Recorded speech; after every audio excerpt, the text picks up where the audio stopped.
This is Lake Guntersville, the South's fastest water. These are the H1 unlimited hydroplanes, the fastest race boats in the world. When you put the world's fastest race boats on the fastest racing water, amazing things can happen, and they have. 171.294. The Unlimiteds are next.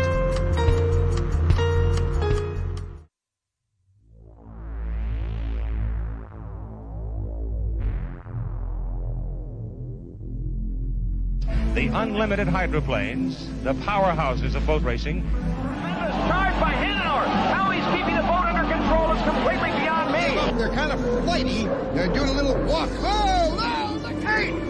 Shane! Get even! 112 years. Let's get it going. We're 5, 4, 3, 2, 1, mark.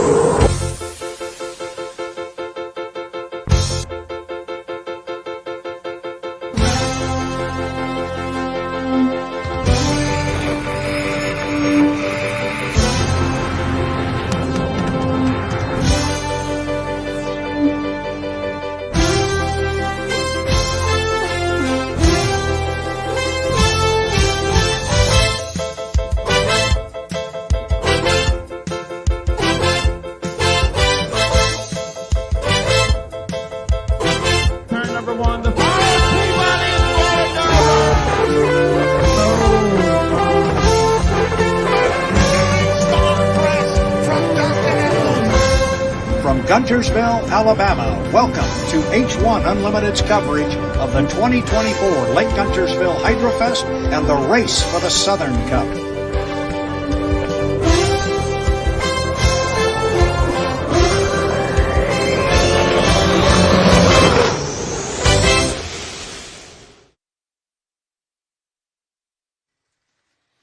Hello, race fans, and welcome to the kickoff of the 2024 H1 Unlimited hydroplane racing season.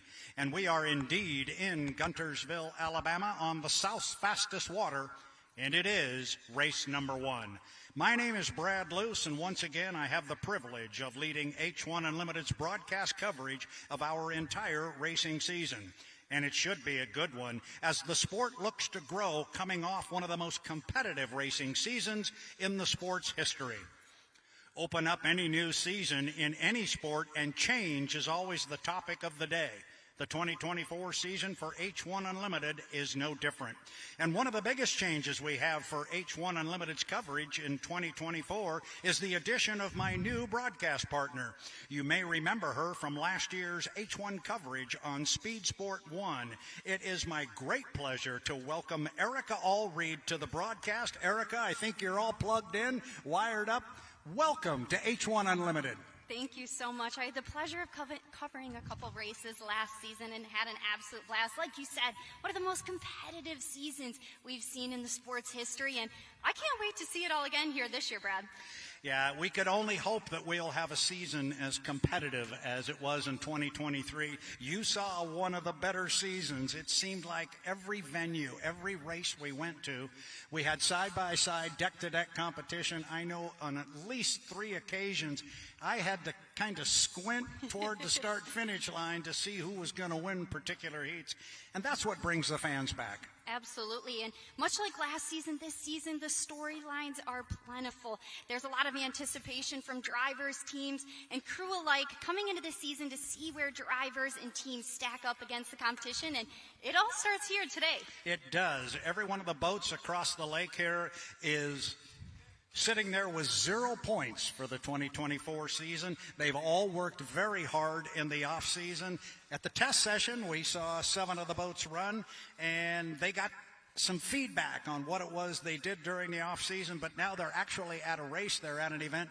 It's time to see just how strong these boats are going to be. Absolutely, and I'm not even sure if we can dictate what the competition's going to be like from the test session, because a lot of the drivers were trying new things. I was talking with Corey Peabody, and they have their base setup. They didn't even bring that there. They didn't even try that there. They were trying new things, and unfortunately for them, it didn't work out, but that gave them even more confidence in the setup that they do have. So I don't even know if we can base it off of season testing. Yeah, I had a similar conversation with Corey when we were at the test session in the Tri-Cities, and it's a test session. Absolutely. And they have their good motors and their good gearboxes and their good propellers, et cetera, et cetera, et cetera. Yeah, well, they left all that back in the shop. And because they know what it does. They know what it will do. The idea was to bring some equipment over that had some question marks, and let's find out how well it goes. And I know that every team walked out of the Tri-Cities from that test session with a smile on their face. I think everybody was pleased with the off-season changes to the motors, propellers, the hulls, and so forth. It is going to be an exciting racing season. I'm ready to go. I am too, and like you said, those question marks, a lot of those will be answered here today and this weekend, and nonetheless, it's going to be eventful. It is indeed. It is indeed. We had 4 H1 Unlimited events last year. We only ran 2 final heats. Unfortunately, we got, for lack of a better term, we got weathered out of 2 of them. One was here in Guntersville, so there's kind of a feeling here, I know, amongst a lot of people. We've got some unfinished business here on the South's fastest water. Absolutely. It's going to be interesting. I'm excited to finally see that final heat here. Yes, I'm sure the fans were missing it as well. We cheated because we got to go along with the fleet as they went to other stops and get to see those final heats. But here in Guntersville, and then the race next week up in Madison, Indiana on the Ohio River, we didn't get to see a final heat completed there. And that one in particular was going to be a barn burner. You were there at that one, and it was Dylan Runny on the outside, J. Michael Kelly on the inside at the completion of lap number 1. That one was going to be fun. That one was going to be one for the books, and kind of still was, because we have that highlight reel of Dustin Eccles. Very glad that he was all okay in that crash. But yes, that one was very interesting to watch our rookie go head-to-head like that. It was a lot of fun. But now it's 2024. It's a new season. It's a new day. All of the drivers, if I had to categorize the drivers right now and the teams and the owners, I would have to say optimism is the feeling of the day over there. I know you were over there earlier this morning talking to some of the drivers. Everybody's optimistic. There's no reason not to be right now. Yeah, it's a fresh start for a lot of them. Like you said, we weren't able to run 2 of those final heats. There's a lot of unknowns coming into this season. And like we said earlier, we can't really base things off of the test session. But if we are Andrew Tate with that fast time, you never know. And it's easy to be optimistic right now if you're in that camp. He's a very wily driver, and he is driving a whale of a race boat, which we will get to momentarily. But I want to thank everybody watching the H1 Unlimited coverage on our YouTube channel. This is the first of many broadcasts we'll be doing, and I started to talk about the fact we had 4 events last year. H1 Unlimited has grown a little bit this year. We will now have 5 events. Just recently, it was announced that the APBA Gold Cup will be fought for on San Diego's Mission Bay in San Diego. That's how we're going to end the season. And if it's anything like last year, the National High Points Championship will come down maybe to that final heat again and put the APBA Gold Cup on the line. It doesn't get any better than that. It doesn't. It was very intense last year. Last race, Gold Cup on the line, championships on the line. So I'm excited to have that again this year. Let's make it happen. So we talk about changes, and you were the first big change that we talked about. I am very glad to have you here on the broadcast. But there's lots of other changes that we can talk about. It's a new season, as we say, and there's been big changes within H1 Unlimited. There is new leadership aboard the H1 Unlimited group. There is a new organization called Hydrotown. They have taken over the promotion and public relations side of our racing out here. Hopefully we can get Mike Denslow over here. He is the president of both H1 Unlimited. He's the chairman of the board, and he is the chairman of the board of Hydrotown. So if we want to know what's going on, Mike Denslow is the guy to get. He's sitting here close to us. We'll get him on here after a little bit.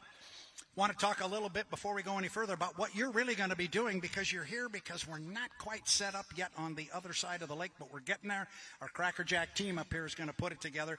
But you're going to be doing pit reports for us this year. You excited about that? I'm very excited to be able to be near the docks, near all of the boats, and the action is going to be nothing short of amazing. It was a fantastic experience last year, and we really want to be able to bring the people more coverage of our drivers, more reactions post-race, and everything in between from all of the teams. So I'm very excited to be able to showcase that this year because we have some really good talents. We do, and I can tell you from having been doing pit reporting for the last 25 years, pit reporting is the best. It is absolutely the best. And when you get that driver right after he comes off the water and steps off the boat, you never know what you're going to get. It might be good, it might be bad, but it's always interesting. And you get that, they've got that raw emotion going. The adrenaline is still flowing, and it makes for really good radio, or in our case, our live stream. So we'll be looking forward to having you talking to the drivers along the way. I'm a little bit jealous. Yep, a time where the emotions are running high, and we want to be able to bring that to everybody. So I'm excited to be in the pits a little later on this weekend. We've got other new things that we get to talk about this weekend, not the least of which we have a brand spanking new H1 Unlimited hydroplane. We're looking at the monitor here, and we're looking across the water over toward the pit area, and you probably have better eyes than I do and might be able to see that boat over there. But the U-27, Charlie Wiggins and Wiggins Racing has brought that boat out. We were hoping we were going to see it a year ago, but they've got it ready this year. It has not yet been in the water, but we're going to see a brand new H1 Unlimited hydroplane on the water. And how about this? Sitting behind the wheel, the sport's winningest driver of all time. Ladies and gentlemen, I know you've read about it, you've seen it online. Dave Vilwalk is back, and before this season's over, the other drivers are going to have to deal with that man on the screen, Mr. Dave Vilwalk. He's a superstar. Absolutely. His resume is very impressive. And talking about the storylines, this could shake things up. Having a driver with 67 race victories, including 10 APBA Gold Cups and 10 National High Point Championships, this could get interesting. Could get very interesting. And let's just say, maybe in very basic terms, that man knows his way around a race boat, and he knows his way around the race course. Dave Vilwalk going to be driving the U-27 for Wiggins Racing, and you see there on the monitor, those who are watching, Apollo on there. That is Apollo Mechanical from the Tri-Cities of Washington. They have stepped up to sponsor this hydroplane. They have stepped up in a big way for 2024. They are also sponsoring the Columbia Cup in the Tri-Cities and that little event out in Seattle called the Seattle Seafair. Apollo Mechanical stepping up in a big way. And, oh, by the way, those of you who might remember back in the day, Dave Vilwalk driving the Pico American Dream, oh, you're going to like how this boat looks on the water, a lot of red, white, and blue. We love to see it. We love to have them and Apollo on board, especially with the Water Follies event for the next 3 years. So that's very exciting for not only having Dave, but them aboard as well. And talking about new sponsors, Apollo obviously being one of the big ones. We've got another one, and there are some great people that I am sure we're going to get them on the pipes here and talk to them, and maybe you'll be talking to them over in the pit area throughout the weekend. But the U11, the Unlimited Racing Group and driver Jamie Nielsen, they have a new sponsor on board for the entire season, and it is the Miss Mercury's Coffee Company. The company is based out of Bellevue, Washington, and I can tell you, I interviewed that family in the Tri-Cities during the test session. They are excited, and they may be from Bellevue, but the entire family is here. Dad's here, Grandpa's here, the grandchild is here, and they are looking to have some fun. They're going to leave here and head up to Madison. They came back east. They're not going to miss this. Yep, but like we were talking about earlier, one of my favorite liveries that we're seeing this season. And we're also talking about Jamie Nielsen and all of his accomplishments and how exciting he is to watch during the milling period. He always is so strategic and makes it so interesting as he cuts it very, very close. Especially we've seen that last season. We did see it last season. And in fact, he was so consistent last year that when we left Guntersville and Madison and headed out west to the Tri-Cities, our national high points leader was one Jamie Nielsen. And by how many points? 1. And how many does it take? Just 1. They had that 1 point lead, and pretty exciting stuff for the Rainey family out of Cle-Elum, Washington. And I'm sure there's people, maybe yourself, wondering where in the world is Cle-Elum, Washington? take a map of the state of Washington, throw a pin dead center, you wouldn't be too far off.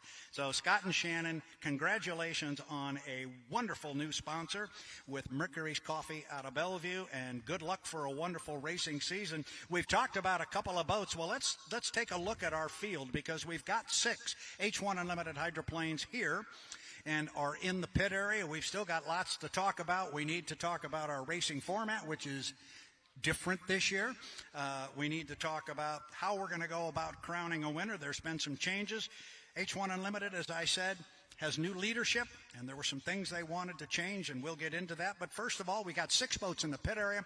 Let's have a little conversation about each one of those. Let's start off with our defending National High Points champion, both driver and team. And oh, by the way, the defending APBA Gold Cup champion.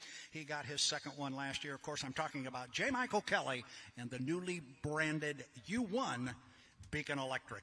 It's very exciting to see that U1 on the boat. To be able to be in the pits with them last year and see the emotions of what that one meant to the team was truly special for the team, J. Michael Kelly, and their sponsor, Beacon Electric. So it's very exciting to see him come into this season with some momentum. So I'm curious to see what he'll be able to do and if he'll be able to repeat that effort. Well, believe me, he is very focused on doing exactly that. As I mentioned, he's won 2 APBA Gold Cups. You talk to Mike, and what does he want to do this year? He wants to win the APBA Gold Cup. It appears as though, as I look across the water, we've got a boat on the water, and it is the 1962 World Straightaway Speed Record holder. That record has since been eclipsed. But in 1962, you ready for this? On Lake Guntersville in Guntersville, Alabama, this boat with Roy Doobie behind the wheel came out here and went through the traps. You have to go through it twice, once in one direction, once in the other. They averaged the 2 speeds together at 200.419 miles per hour. As I said, that record has been eclipsed. But there's a story behind that, and we're going to get into it throughout the weekend. But I can honestly tell you that that record on many levels could very easily be much higher and still stand today. Russ Wicks broke that record in the Miss Free Eye on Lake Washington with an average speed of 205 miles an hour. But that 1962 run could very well have been north of 210 miles an hour and still stand today. If everything is as I understand it over on the other side of the water, that should be Mark Webber behind the wheel. Mark Webber, a driver of our H1 Unlimiteds for many, many years. He's also been the head of our Detroit race when we had the APBA Gold Cup there for many years, and people are going, Brad, stop talking. Erica wants to say something. But I get talking about boats back in the 50s and 60s. Yeah, that's my wheelhouse there. I know those. So our first boat we wanted to talk about there was J. Michael Kelly, our defending National High Points champion. Got a little different look to it this year. It was all red, trimmed in white last year. Got a little yellow on there this time. Yeah, some very exciting new liveries that we're seeing this season. And like you said, I know J. Michael Kelly is really eager to try and defend that title against especially his teammate, Corey Peabody. Absolutely. And these guys were childhood friends. They were in the same grade school together. They were in kindergarten together. But you want to talk about a rivalry between these two. Corey was not happy that he did not win the National High Points Championship, and he lost it by 84 points to Mike, as we were talking earlier. Everything came down to that final 5 laps on the Ted Jones race course in Seattle, determined who was our National High Point driver, our National High Point team for the year. It also determined our Gold Cup champion and a winner on Lake Washington. And as you know, because you saw it last year, winning in Seattle is a big deal. It was a very, very special moment. And talking about that friendship, it was really cool to see. Although facing that defeat, Corey Peabody was one of the first people to congratulate J. Michael Kelly and relish in that moment with him, although frustrated. So that is a very special relationship and bond they have outside of being teammates. You want to talk about laser focused on the 2024 season. That young man that you see on the screen there, Corey Peabody. He is team general manager for Strong Racing. That includes both boats. This guy kind of does it all. He drove the hauler down here with the U9 behind it as well. So we look at some of the information here on that particular boat. I guess you were giving me a hard time, or at least remembering last year. I kept talking about solving the Corey Peabody puzzle, and they seem to have a hard time doing it. He was quick. they did seem to have a hard time doing it, considering going into the 2023 season, he only had 6 heat wins. Leaving 2023, he had 17 heat wins. It was an absolutely incredible and breakout season, arguably, for Corey Peabody. So, yeah, will anybody be able to solve that Peabody puzzle this year? Well, and you're hearing that, and you say it, and you start looking at the fact we had 4 events last year, and we had 2 heats that we didn't get to run, the 2 finals, and you're thinking, how in the world did that guy not win the National High Points Champion? He broke that strut in Madison, Indiana, missed 2 heats of competition, and that cost them the National High Points title. But to be able to be that close to the championship and still have that break and disappointment in Madison, that speaks volumes to the things he was able to accomplish in 2023 still. He absolutely was. Corey won a couple of races in 2023. He was declared the winner here in Guntersville, and then, there was that day in the Tri-Cities where he had what we call a perfect day. And a perfect day is when you are the top qualifier, you win every preliminary heat, and you win the final. That's what he was able to do in Tri-Cities. And the other piece, they talk about the South's fastest water. We're going to get the bucket list racing here one of these times. But there was a world record set here last year, and it was set by Corey Peabody in the U9, the Beacon Plumbing. And he set a world record by having a heat average of 162.910 miles an hour. Say that in front of a mirror and just see how it sounds. A heat average speed of 162.910. That was the fastest heat ever run on any course of any length, any time. Corey Peabody, that is rolling. Wow, that is truly amazing. And again, speaks levels to the things that he was able to accomplish in 2023, and a very, very strong championship contender again this season. Oh, absolutely. They are ready to go. So we talked about Corey Peabody. We talked about J. Michael Kelly and the 2 boats out of the livery of Strong Racing, the Beacon Electric and the Beacon Plumbing. We talked a little bit about the U11, Jamie Nielsen and the Miss Mercury Coffees Company. Look for great things out of them. I am really hopeful for this group. We want to welcome Mercury's Coffee. Outrageously good coffee, I understand. And I told the patriarch and the family when I met them in the Tri-Cities that as soon as this was named, one of my twin boys called me up and says, Dad, you have some of their coffee. You will never go to Starbucks again. It is absolutely the best. I have it every morning. So one of their biggest fans is my son, and we'll see him in the Tri-Cities.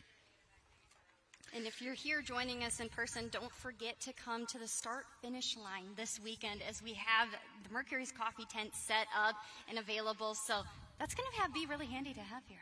Well, yeah, for those of us who, yes, we need a cup of coffee in the morning. So next up on our list that is here, we have 6 boats in the pit area. The U-27 Wiggins Racing, driver Dave Vilwalk. The Miss Apollo, red, white, and blue, got red stripes on the deck.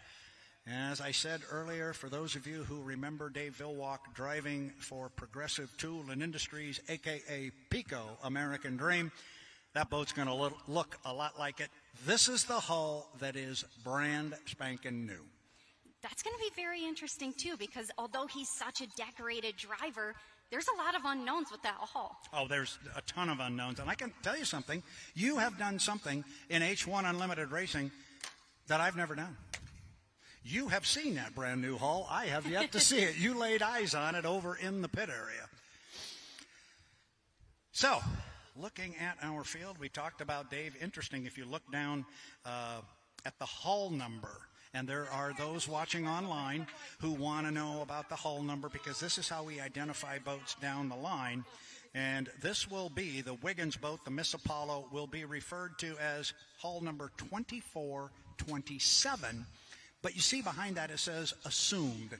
And for those of you out there that really know how all this works, until that boat gets on the water and makes a legal start, it is assumed that that will be the number. So we're going to assume that Dave's going to get it across the line, make a legal start, and then it will be 2427 will be the hull number. By the way, there is some sense to all that number. 2024 is the year it was launched, and it was launched as the U-27. And talking about when he makes that first legal start, when and if he does, he will become the oldest driver to ever compete in an unlimited event. Yeah, he will. And I'm going to date myself again because I'm going to tell you whose record he's going to break. He's going to break a guy by the name of Walt Cade. Walter Cade drove in the 1972 Gold Cup in Detroit. I remember him as a kid in the late 60s driving for the Save Airs Mist on Lake Washington. Walt was a terrific guy. He is a part of H1 history. He's got some interesting things that occurred to him in his career that are part of the legend and lore of H1 Unlimited racing. But Dave Villwalk's going to take one away from him. Walt, you're no longer with us, but we're talking about you today. We remember you.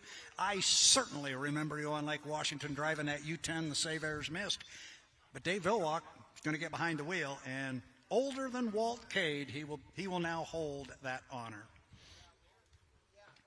Next up on our list as we get ready for Guntersville Hydrofest and our race for the Southern Cup, we could talk a lot about this particular boat, the U40 Bucket List Racing. It is Tennessee orange, and they love that color. You always know when you are around the Bucket List Racing team because you can't miss that bright Tennessee orange. Dustin Eccles will handle the driving chores as he did a year ago, and folks will remember 1 year ago. He qualified that boat at 171.294 miles per hour. I already mentioned the world straightaway record in 62. He turned to 171 a year ago. Is there any question about this South fastest water thing? I don't think so after these stats. Now, that boat's a rocket, and Dustin is getting more and more familiar with it all the time. We've got a countdown. I'm assuming we are probably, yes, there is a green flag on the race course. Green flag on the race course, you know what that means? We can have boats out on the water. Let's see who comes out first, and I think it is definitely going to be the Miss US. I actually was in contact with Mark Webber last night late. He said, hey, I think we're going out first. Can you confirm it? And I said, no, but I hope you are. I think it'll be great. We also see the U91, the Goodman Real Estate, being lowered into the water. But here comes Mark Webber, and if I'm seeing it right, that should be the 1962 World Straightaway record holder, 200.419 miles per hour, and they're going to bring both Miss US boats out. So Mark Webber, we are understanding, is driving in the first boat that is coming across, and then a boat that is the same color. They are both bright red, but you'll see the Miss US U36 coming out on the water. And this is interesting. These two boats, Erica, I know you are really catching up. I mean, you've been taking a cram course on H1 Unlimited, and you're doing an amazing job, but I don't expect you to go all the way back to the beginning on some of this stuff. These two boats were owned by a gentleman by the name of George Simon. He was out of Detroit. He owned the Miss US Equipment Company. These boats were called Miss US. Both of those boats debuted in 1957. Two brand new boats, one owner. In 1957. One of these boats is going to be very, very loud. That's going to be the boat on the inside. That is the Miss US 1.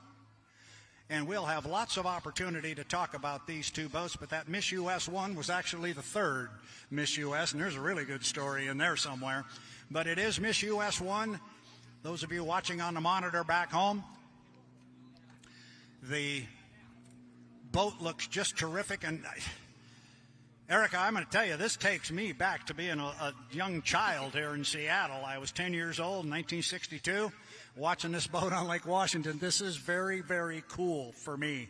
I had seen the Miss US U36, the boat on the outside. I had seen that boat run, but maybe only a couple of times. It never had the career that the Miss US 1 did. And our two boats, Miss US-wise, are going to come off the top of the race course and come down. For our fans watching on the live stream, we've got a microphone on our camera on start-finish line. Hopefully you can pick up the sound, but on the inside is the 1962 World Straightaway Speed Record holder, Miss US 1, with Mark Webber on the outside, the Miss US U36.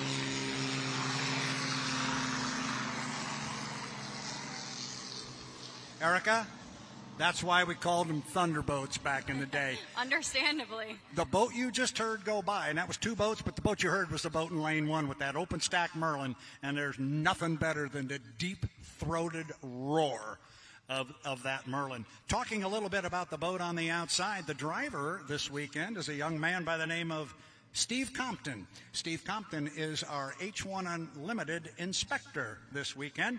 He's also my neighbor in the Tri-Cities. And he is having the time of his life out there. He used to be part of an ownership group that owned the replica Miss Thriftway until about a year ago when they sold it. And then he got an opportunity to drive this Miss US U36 here in Guntersville. I am sure this is the first time he's ever been in the boat. But the power plant in the second boat, not the one we're seeing on the screen, but the power plant in the boat on the outside is an Allison. There was an Allison in the Miss Thriftway. Part of the reason they chose Steve to drive the boat is because he has experience starting and handling an Allison motor, and he came right up on a plane almost immediately out of the pit area. So just old hand for Steve. And it's not like he didn't have any practice. I got to throw this in. I got to throw it in. So at the test session 3 weeks ago, Steve got an opportunity to take his old boat, the Miss Thriftway, the 1955 Miss Thriftway. He got a chance to take it out on the Columbia River during the test session. And, oh, by the way, he had a driver along, or a rider along with him, and that guy was me. And it was an awful lot of fun. I could only imagine. So I was watching preseason testing and saw you getting in a boat. And it was the thrill of a lifetime. And he let me steer it. But for right now, for our fans who love the Thunderboats, we'll stop talking. Just listen.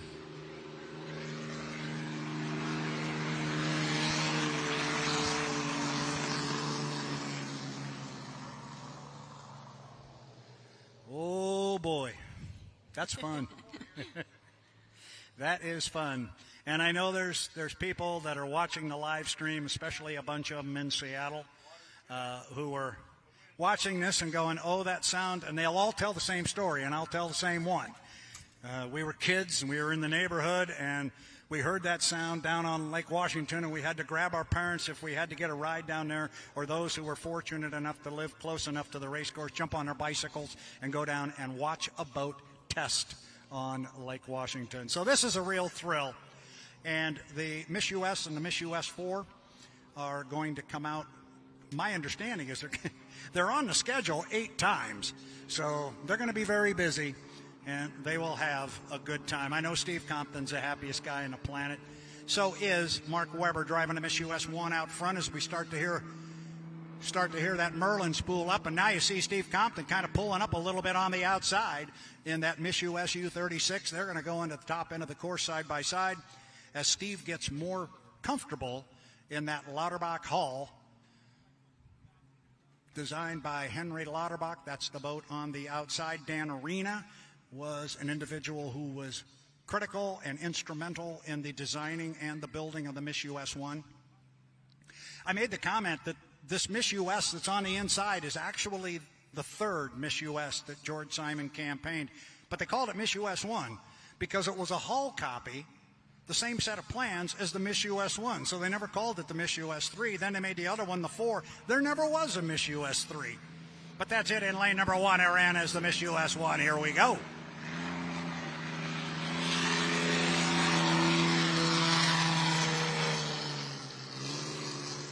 It's hard, Erica, to discern the sound of one boat over the other, but I'm telling you, the one you're hearing is the one on the inside. That is the sound I personally and so many people watching grew up with. It's very cool to see these guys out on the course and be able to set the tone of the season with these two in charge right now, especially before we see the H1 boats hit the water later on. This is very special. Yeah, personally for Lake Guntersville and the Hydrofest, I think this is an awesome way to start the season. Put these two boats out on the water. They are both running and sounding beautifully as Mr. Compton's going to pull up alongside his good friend Mark Webber and let him know he's there, and they're looking at each other there. They are having way too much fun.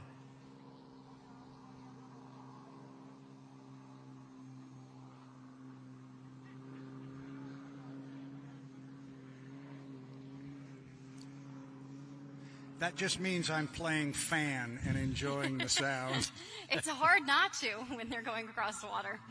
Well, and you read so much online and so much commentary is, we got to bring the piston motors back, and we got to get the sound, we got to get the roar, this is what they're always talking about. And when you put 6 boats with that open stack Merlin, I am telling you, the ground shook when they came by. It was awesome. Mark Webber on the inside, Steve Compton on the outside, the Miss US 1, lane 1, Miss US 4, U36 on the outside.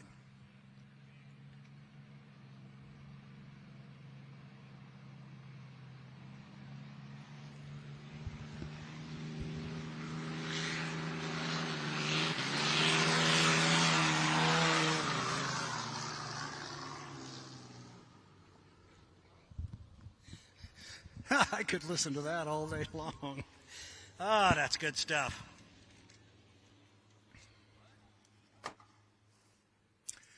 It sounded like they pulled their foot, and it looks like I'm thinking they're probably going to head their way back over to the pit area. But as I said, Erica, we get to do that 7 more times this weekend. Steve Compton, talking to him last night back at the hotel, he's going, I have no idea how I'm going to do my job as the H1 inspector and fit in 7 runs with this thing.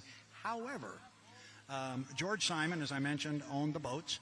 He owned the U.S. Equipment Company out of the Detroit area back in Michigan, a little area you know a little bit about. His son is here, and we have relatives of the Simon family that are going to be here. We're going to be talking to him on the mic. I got to talk to him here a couple of years ago.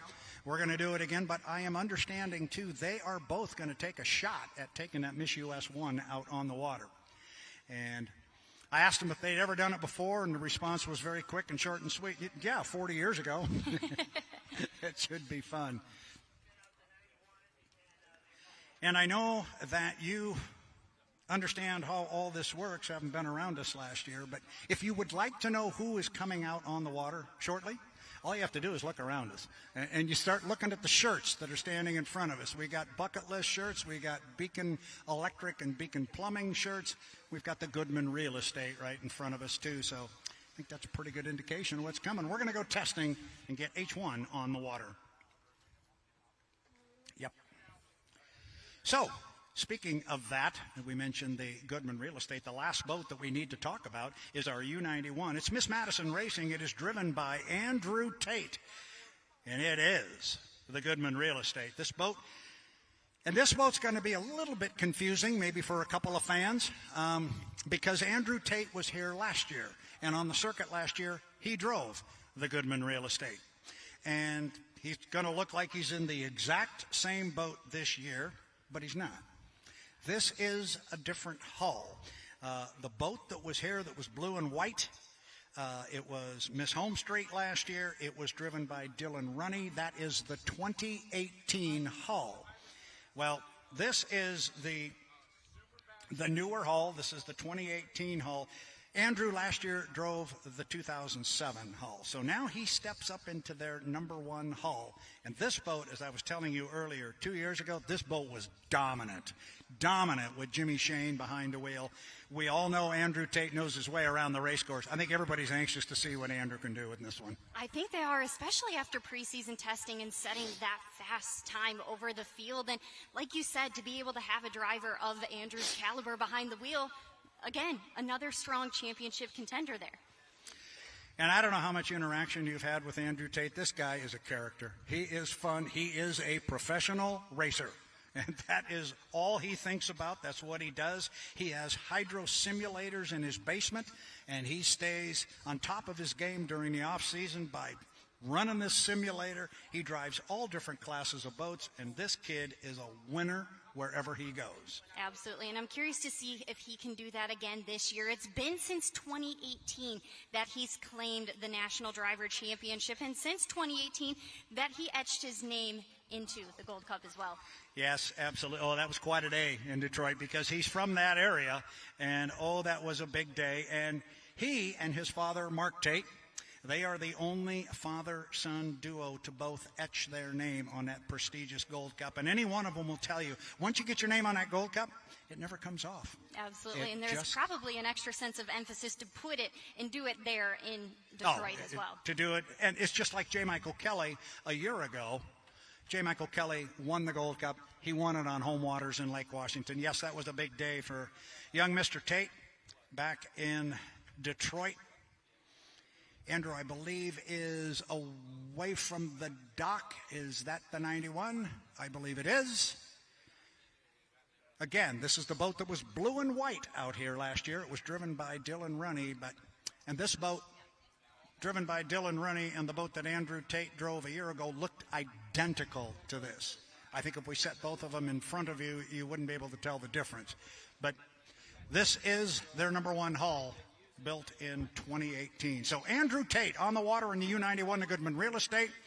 This is in the last 4 seasons that Andrew Tate has driven on the H1 circuit. He's been in 4 different boats. Wow. So every time he's been getting in a boat, it seems like he's getting in a new one.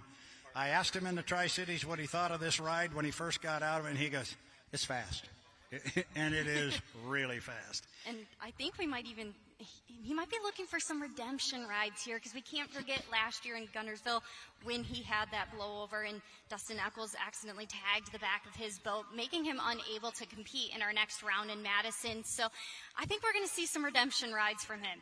I know he would like to right that particular wrong, and it's one thing when you talk to these drivers, because the last time he went down to the bottom end of the race course, he ended up upside down. And you can ask Andrew or any of these drivers if that's in the back of his mind. Nope. They have to just block that out. It's something that happened. It's in the past. It's not going to happen again, and away we go. Yep. Business as usual. New season, new hull. Yep. We'll see how it goes. So Andrew Tate in the U91, the Goodman Real Estate, just getting himself reacquainted with this Lake Guntersville race course on the South's fastest water. I think we will see Andrew pick up the speed here pretty quick as he approaches the exit pin of turn 1.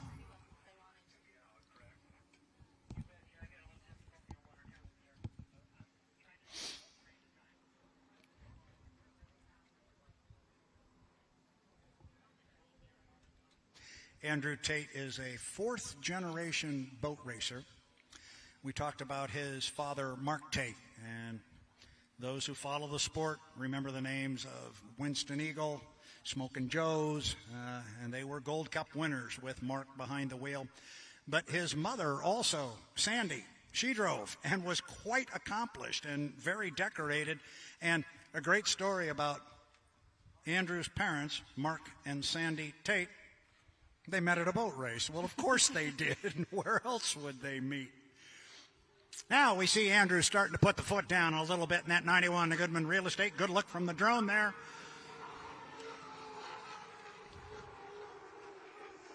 It's a fast race boat.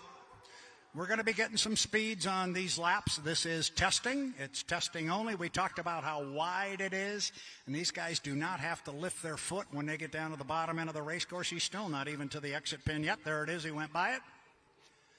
Andrew Tate.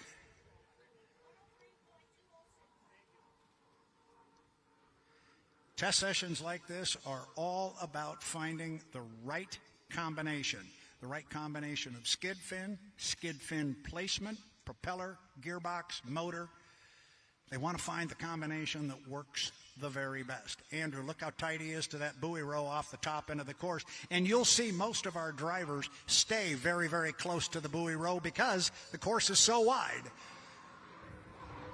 Andrew comes across, and I think we're going to get our first speed of the weekend here in this test session.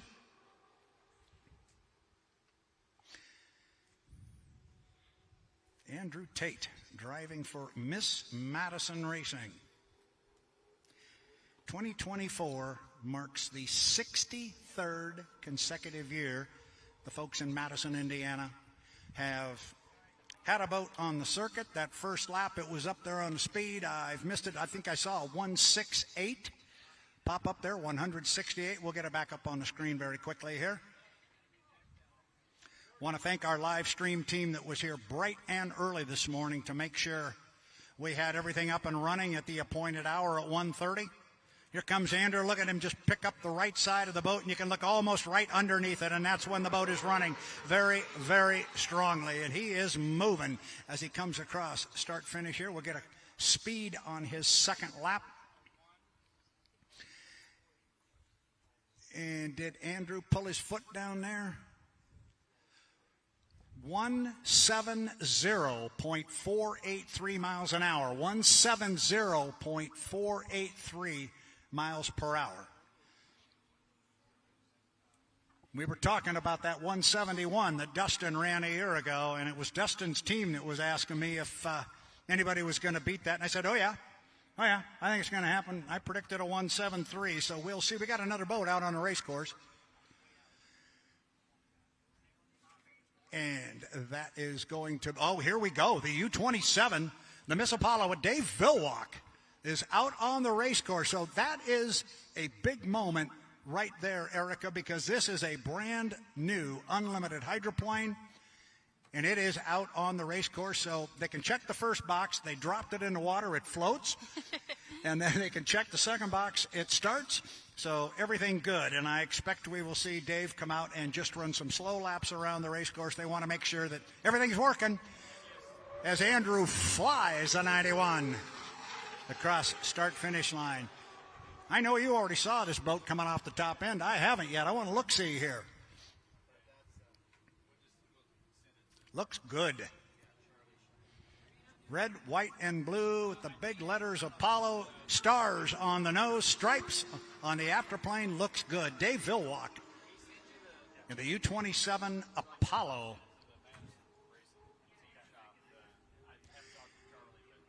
Still looking for a speed on that next lap for Andrew Tate.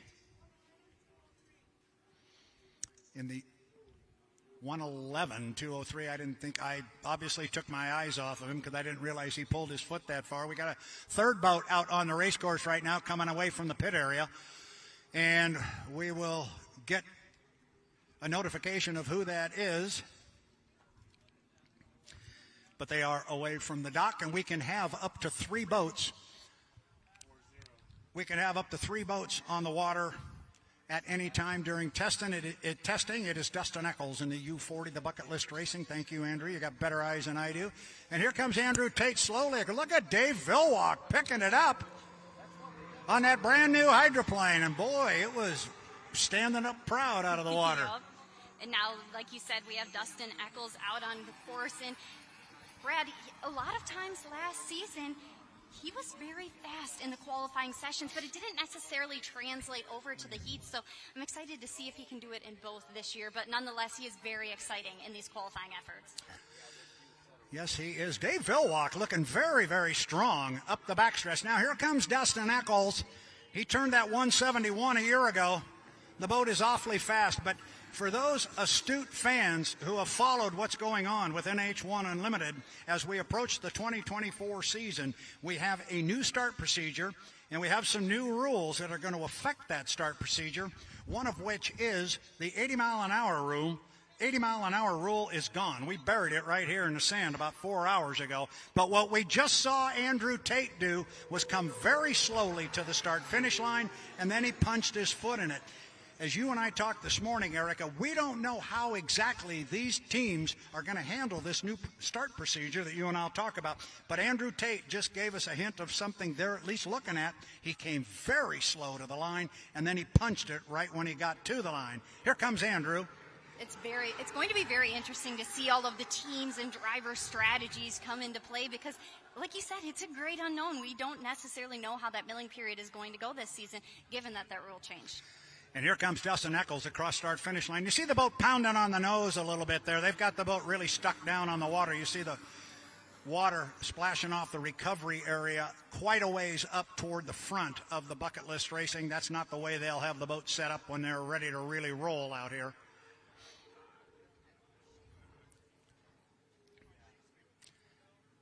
Andrew's still out on the water. He was our first boat to come away from the dock. He is still up at the top end. Dave Villwalk has taken the 27, the Miss Apollo. He's taken it back to the pit area. And I would have to think they are very pleased with that first run for the Miss Apollo.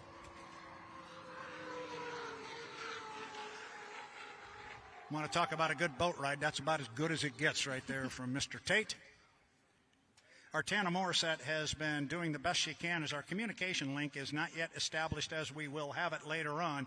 But we did have a lap number 2 for the 91, and Andrew Tate was 170.483. He then had a slow lap of 121. That's when he was playing with that start procedure. And Erica, I think you can see the lap 7 speed for Andrew. Have you got it there? Yep, we have a 162.100. So again, not up to that second lap he had, but probably just feeling and shaking things out. It's testing. And then we had a lap time for Dave Villwalk of a 150.358. So not bad for their first run out. I'm going to tell you right now, that's really impressive. That's really impressive. But it's understandable that they were able to accomplish that given the driver as well. And Wiggins Racing, Charlie Wiggins and his team, this is not their first rodeo. These guys have been involved, the Wiggins family, the late Milton Wiggins. He's been racing since he was a kid and brought up Charlie that way. Oh, they know how to go racing.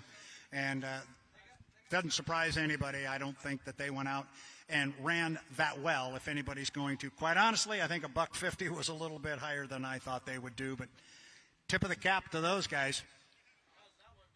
Top end of the race course, the only boat we have out on the water right now is Dustin Eccles and Bucket List Racing, the U40, Tennessee Orange and Black. In front of us, we have boat owner Kelly Stockland and the crew chief Taylor Evans. On the headset, talking to Dustin Eccles as he comes off the corner, puts his foot down, going to make a hard charge to the start-finish line. Dustin Eccles, U40, Bucket List. And I'll be interested to see if he can capture his first race win this season. He's captured 3 heat wins, but again, none of those have translated into race wins. Been very fast in qualifying, had some very good heat races, so I'm curious to see what we see out of the U40 this season. Well, I'm going to tell you something. There's 2 teams in the pit area that have not won races before.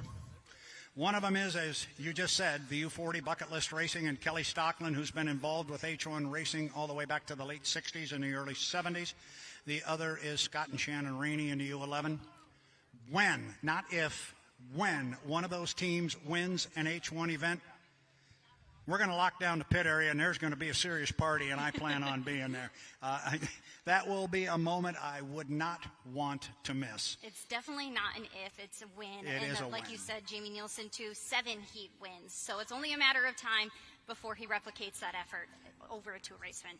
Yep, it's going to happen as Dustin comes across start-finish line slowly. Now watch this. This is, again, it's this whole new start procedure, and perhaps we should begin our discussion of it.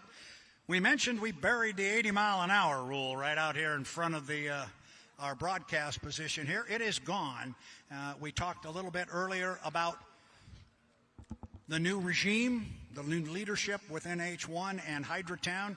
I see we have Mr. Denslow here standing behind us.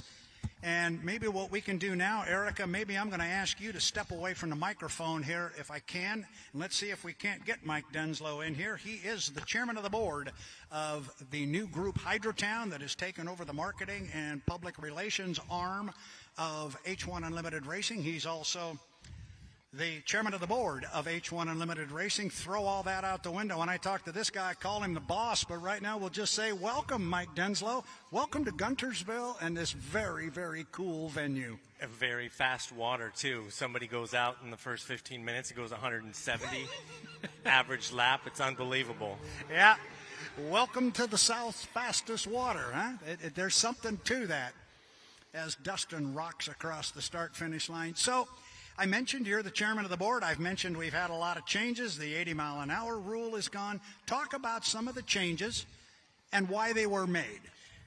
Well, anyone who watched last year saw the 80-mile-an-hour rule cause problems.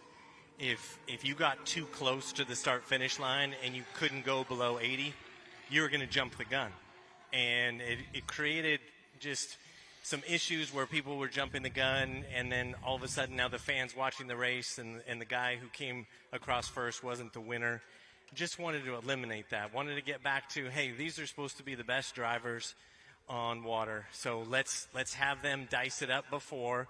Let's put some rules in that myself and several other people thought made sense, including the officials. We've got a new officials this year, too. I don't know if you talked about that. And we want to see a good start. So there's going to be a score up at start-finish, and then there isn't going to be a lot of time for them to get around and change lanes. And so we're hoping that it will end up with some excellent starts. That's what we want to see. 4 boats, 4 or more side by side, hitting that start-finish line and getting after it into the first turn. J. Michael Kelly rocks across start-finish line at the completion of his first hot lap.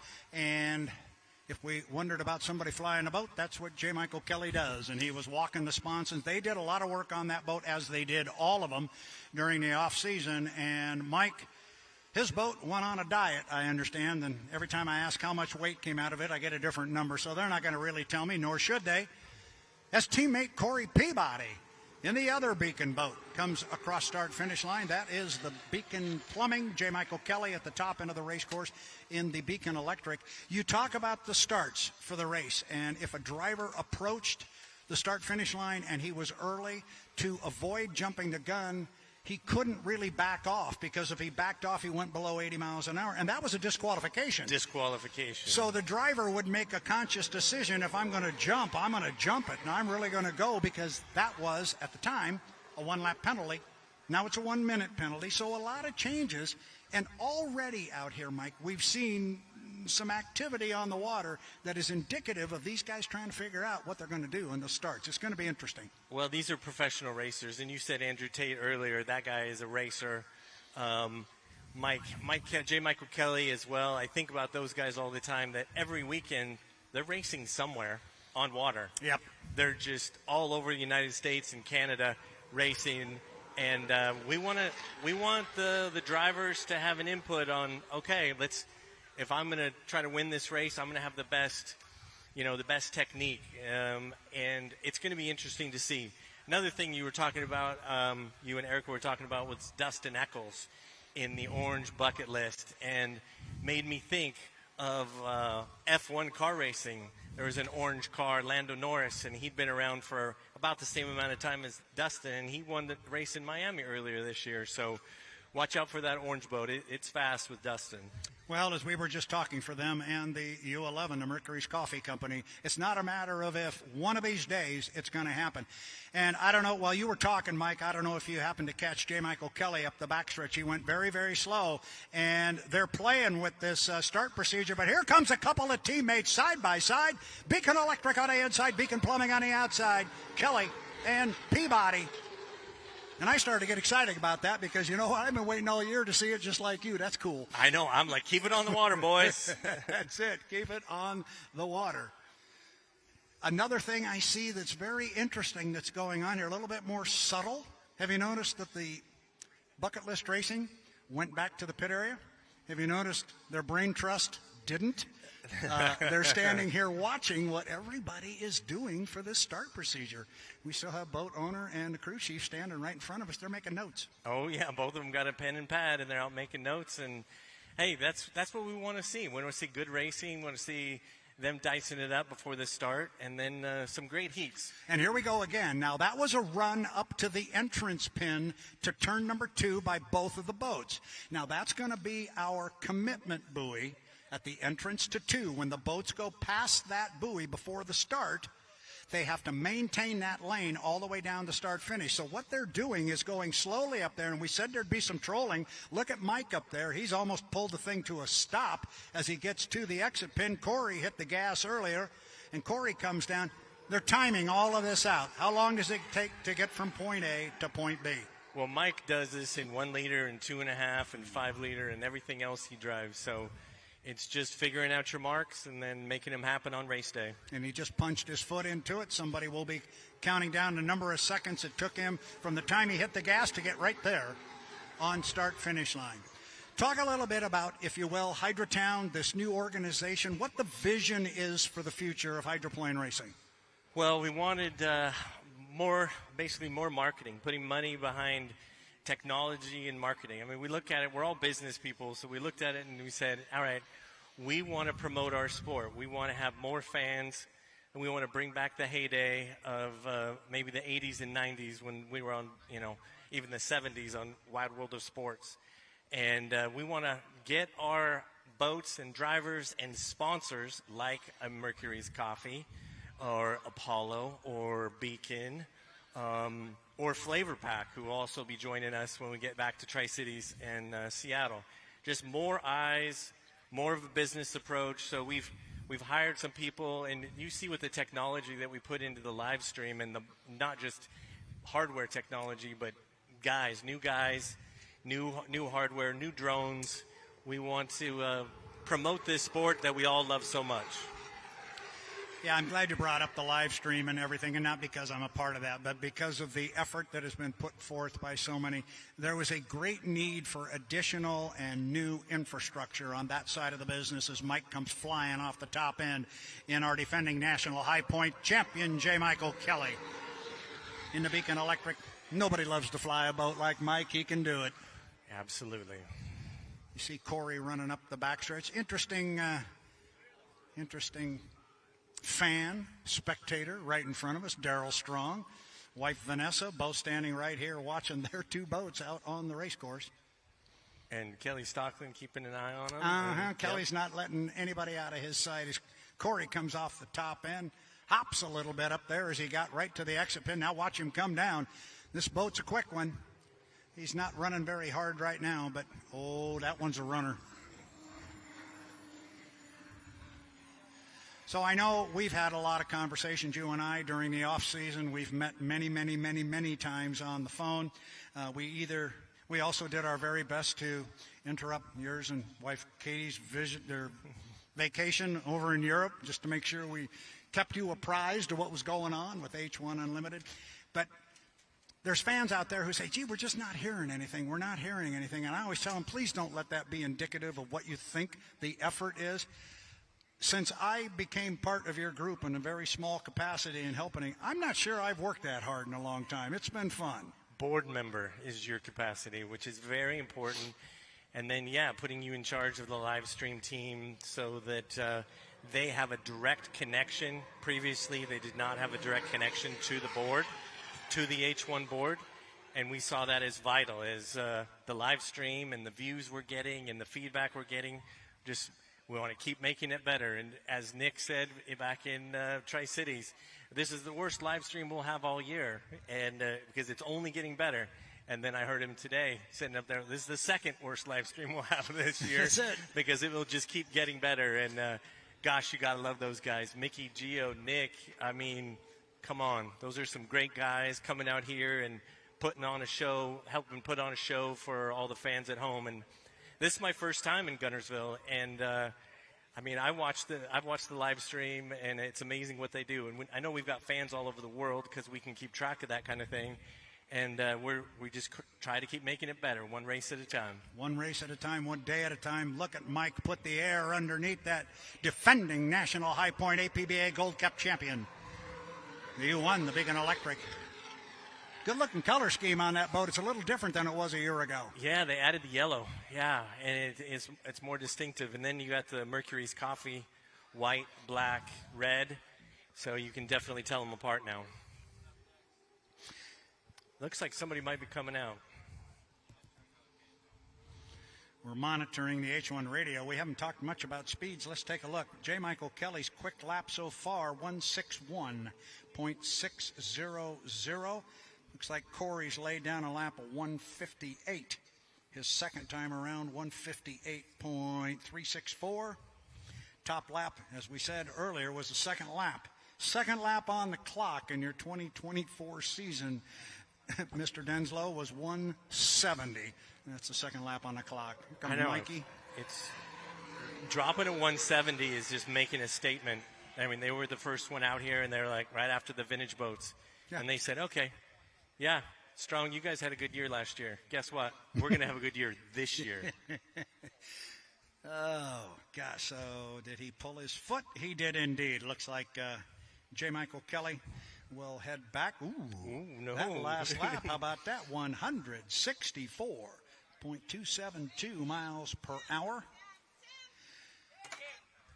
So I made this comment to Darryl Strong when we were talking in the Tri-Cities. I'll ask you the same question. We're going to get some Grand Prix boats apparently out on the water right now. This is an open testing period, so we can get any one of our boats out. We started with our vintage. Sounds like we're going to get some automotive-powered Grand Prix hulls out here on the water. But I asked Darryl at the test session in the Tri-Cities, as he obviously is integral to our efforts here as we move forward in 2024. But is it safe to say Mike Dunslow is bullish on H1 Unlimited hydroplane racing? Put your money where your mouth is. That's what they say. And that's happened for sure. I mean, the investment that we've done in the live stream and the bodies, we've got full-time PR, multiple PR people now. Yeah, it's just great to see, because I remember these conversations started back in late November last year. We took over in December, and it's amazing to actually be here in Guntersville and having this happen. And the live stream, I just got some texts from a friend. Casey Pasco is what his call sign was, and he said everything looks great. So thanks for watching back in Tri-Cities and all over the world. We're enjoying it here in Guntersville. And it's only going to get better. You got a rescue boat or something coming out in the middle, so it might have a pause. Might have a bit of a break here. The green flag still hangs, but I think we've got things shut down here for the moment. So, last question. Yeah. We've been telling you for years this Guntersville thing is pretty cool. What do you think of this venue? Well, the venue is amazing. The no joke is Southern hospitality. Last night at the street fair, oh my gosh. The funny thing was, I'm walking down the street, and I'm from Tri-Cities, born and raised, and there's a guy wearing a Richland Bombers T-shirt, and his wife is wearing a Pasco Bulldogs T-shirt, and I stopped him, and I said, who are you guys? And they had drove over from Atlanta to see hydroplane racing, because he grew up with it and wanted to see some hydroplane racing. So 3-hour drive, and they're here for the weekend. How crazy is that? That sounds like a good thing for me. Oh, look who we got back here. Dylan Runney's making an appearance. He is making an appearance. Mr. Runney. How are you, sir? Good. Very good. Awesome to see him here. Absolutely. We need to get him back in a boat real soon. Yes, we do need to get him back in a boat. One of the big boats. Oh, man, so we got a little bit of a pause. Brad, I just want to thank you for everything that you've done and being on the board and helping the live stream guys, the live stream team. That is such an effort to pull that off, and all this equipment, and down here in the heat and the wind and everything. Oh, it's really impressive, and I hope everyone at home appreciates it.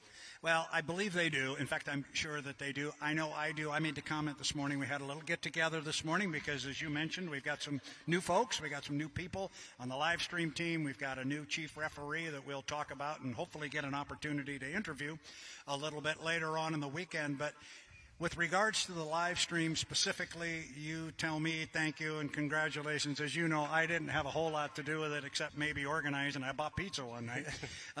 But these, and I call them kids, and they are, these young guys who put this thing together, this was a yeoman's effort. And it was done in under 93 days from when we literally didn't have any people. We didn't have any equipment. And they made it work. They made it work at the test session. This is what you're seeing here. I made the comment this morning at the meeting. It's an old Chip Hanauer line.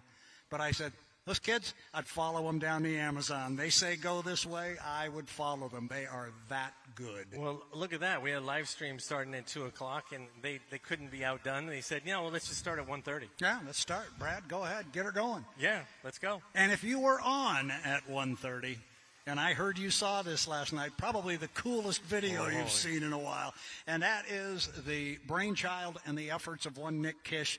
He likes to say, I've been doing this in secrecy, and he was piecemealing it out to me. But that is one cool video. One cool video by one talented guy. It's and he does the music as well. He plays it all. Oh, my gosh. Loved it. I always decide how good it is by the chills factor, right? Does it make the hair on your arm stand up? And it did. I've watched it 2 times, and it's unbelievable. Love it. It's very good stuff, and As I told you guys in some text messages, and I'll say it, he ain't seen nothing yet. I'm speaking for him because he's the one that's going to come out with all the new stuff and the rest of that team up there. But they are a talented bunch. Mike Denslow, thank you for stopping by. Let's have a good weekend. I appreciate it greatly. Thanks, Brad. Thanks, everyone. You are very welcome, and we are going to step away for just a moment until we get some activity on the water. You are watching the 2024 H1 Unlimited live stream coverage on the YouTube channel. We will be back as soon as we get some activity on the water.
Back here on Lake Guntersville, it's the 2024 Lake Guntersville Hydrofest. We've had a testing session that began at 2 o'clock today. It's been very, very busy. We've had H1 Unlimiteds on the water. Now we got our Grand Prix boats.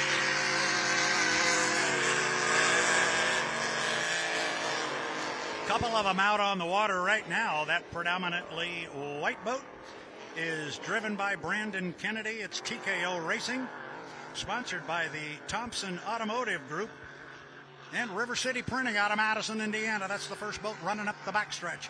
That's the boat you're seeing on the stream there. Behind him is the Wild One, presents Liberty in a Can, a boat driven by Tom Thompson. Tom, yep, that's the same guy. He used to drive the U11 on the unlimited side as Brandon Kennedy comes across start-finish line. Brandon out of Newark, Delaware.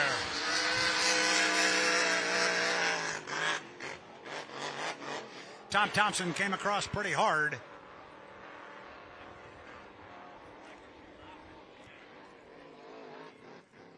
And it appears as though Brandon is going to head back to the pit area. Tom Thompson going to stay out one more time. Obviously, they are running on a much smaller race course than our H1 Unlimited fleet does.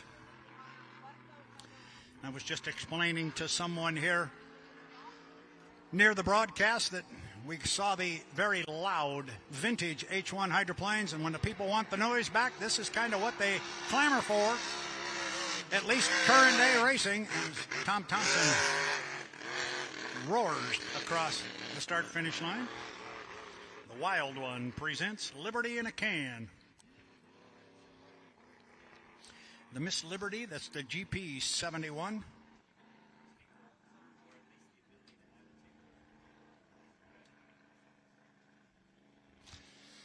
And Tom will take it back home to the pit area. Monitoring the radios here to see if we've got other boats in the water. I suspect we do. My good friend Jerry Hopp is walking right in front of us, and I got a hunch that tells me I know one of the boats that's going to be coming out here. That will be son Greg.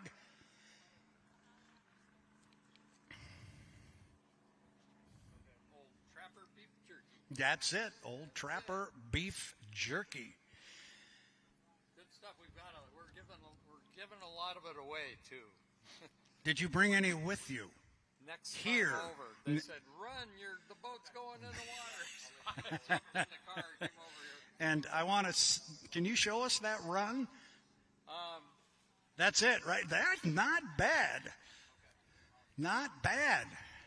That two tiny titanium knees. they're 11 years old. There we go.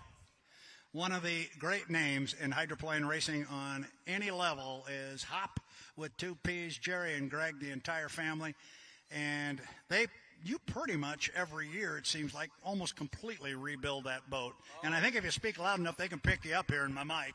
Yeah, it's we are supporting the fiberglass industry all by ourselves by buying all the product and putting that thing together after a season.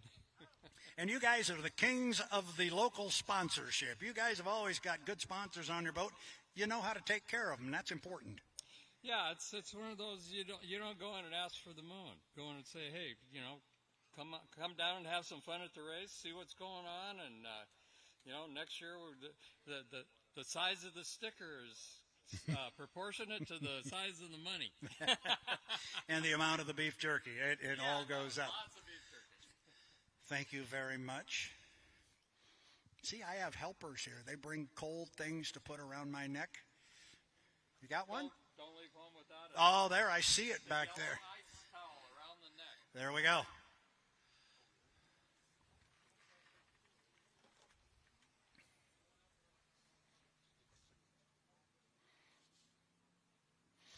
It's the 2024 Lake Guntersville Hydrofest. It's day 1 of 3, and this is simply a test session for all classes of race boats Tomorrow the park will open, the crowd will come pouring in, and we'll have a lot more people here tomorrow. This is kind of I don't know, it's a practice day for the boats. It's almost a practice day here for the Hydrofest, although they do not need any practice. The timing marks. Ah, there we go.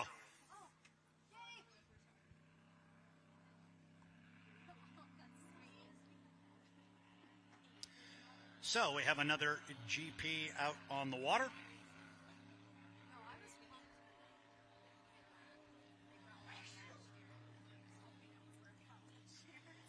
You see that top end of the race course there is much closer than it is for our H1 Unlimiteds.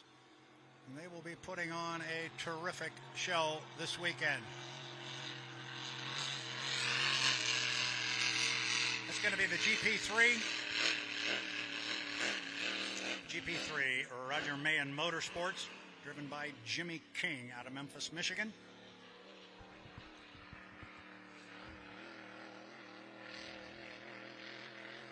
Comes off that exit pin pretty quick. Now you see him put the hammer down. The rooster tail gets long and lean and low, and that's how you know somebody's really rolling. Then when they get into the corner and they present that skid fin on the trailing edge of the left sponson sideways right there, you see that big wall of water come up off the boat. That means they are turning hard to the left, and it's that skid fin that holds them on the line. Dylan Runny standing here on the pipes talking to Jimmy King. And the GP3, the Pleasure Seekers, Roger Mahan Motorsports. And as I mentioned, Jimmy out of Memphis, Michigan.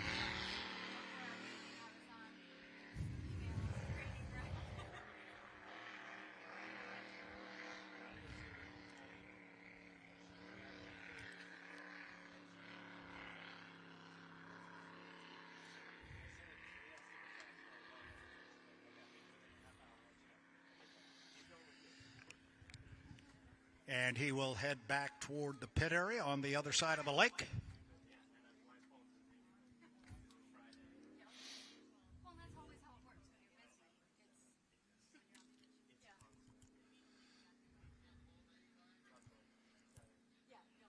You are tuned in to H1 Unlimited's live YouTube coverage of the 2024 Lake Guntersville Hydrofest and the race for the Southern Cup.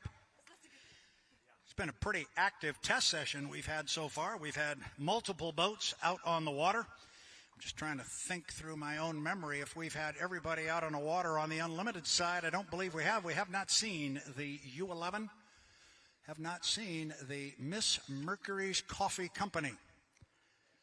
Boat campaigned by Scott and Shannon Rainey out of Cle Elum, Washington. Mike Denslow is standing right here next to me, and Mike, I make a comment that nobody knows where Cle Elum, Washington is. I said if you put a pin in the middle of the state, you'd be close. Right next to some mountains. That's right next to some mountains. There's that specific location from Mike Denslow. So it's quiet here for a moment on Lake Guntersville. I'm having a note written in front of me, and now I'm told, no, don't read it. This is private, not for me. Not for my eyes. Jerry, if it's not for my eyes, it's not for yours either. You're up? Jerry said he's up. That means son Greg will be out in the predominantly yellow hydroplane. It's a very, very familiar sight to those of you on the Grand Prix circuit. It's the GP15 Happy-Go-Lucky Racing, the Old Trapper Beef Jerky, which I don't know if Jerry remembers, but he's on the hook here explaining that he is going to have some of that Old Trapper Beef Jerky in tow when he comes over here next time. So, Tana, get ready. We're going to have some beef jerky from here on out. Is that an R, the third letter in that second line there? Is that fireboat? Yeah, so they brought out a radio. Ah, there was some patrol boat activity on the water. As we look at a tremendous drone shot as Greg Hopp brings the GP15 Old Trapper Beef Jerky onto the race course. This is a legendary race boat with a very, very impressive past. You'll look at this boat when it comes around the corner. You will notice it is narrower than some of the newer hulls. This is a Jamie Auld hull from way back in the day. But this one, in a straight line, it's as quick as any of them. And Greg loves to put the big propeller on it, wind it up, and really get this one going. It is a fast hydroplane. Hopefully you made it down to the Hydrofest Street Fair last night down at City Harbor. It was an awesome event. It's the brainchild of Katie Norton, and this is her overall event, and she started that last year, and I think it is a hit as Greg Hopp, GP15, Old Trapper Beef Jerky, puts his foot down just a little bit, and as soon as I say that, he pulls it out. Talk about a family affair. This is it with the Hop Racing family. Learned last night that Jerry is going to drive the boat at Valleyfield this summer. And I said, you still ready to drive? And he goes, I think I'm more ready to steer than I am drive. Greg doing a timing run here to start finish line.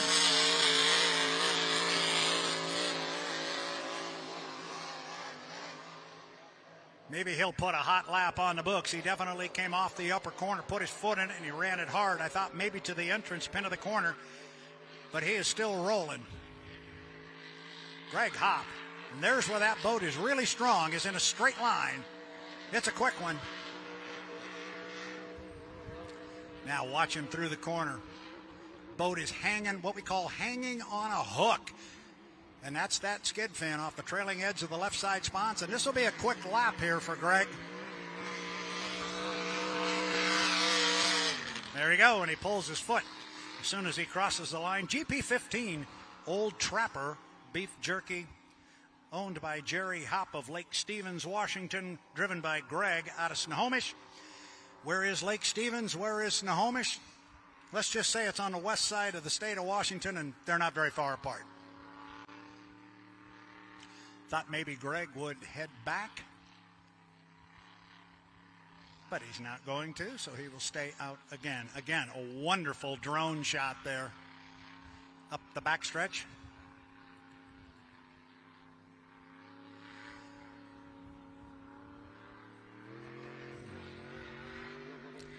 This will be a timing run for Greg. He put his foot in it this time right at the entrance to turn 2. See if he doesn't pull his foot as soon as he comes across start finish. Got Dad Jerry timing him. And he does exactly that. For those of you who may be new watching this online, wondering what we're doing here when we talk about timing marks, whether it is H1 Unlimited racing or Grand Prix racing, the start is all about being on time. It is a clock start, and the idea is to put your boat on the start-finish line when the clock strikes 0 with an awful lot of boat speed and clear water. And Greg's having kind of fun running the boat along the causeway there as he heads back toward the pit area. Day number 1 of 3 here at the Lake Guntersville Hydrofest. You're watching H1 Unlimited's coverage. Quiet right now on the lake. We'll step away from the South's fastest water. We will be back as soon as we have more activity.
Oh, He's doing a little beach run. oh no, we have another small course. Oh no, you're farther.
Outside that white buoy, he is now disqualified. Jeez. They are like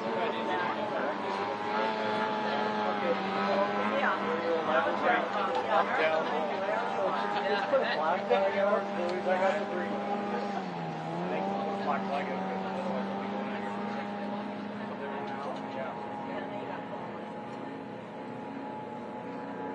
Brian, you got any action getting ready over there on the dock? Yeah, you can actually talk your orders right next to it.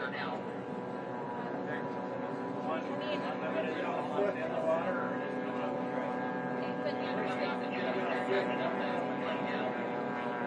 Copy that, let us know.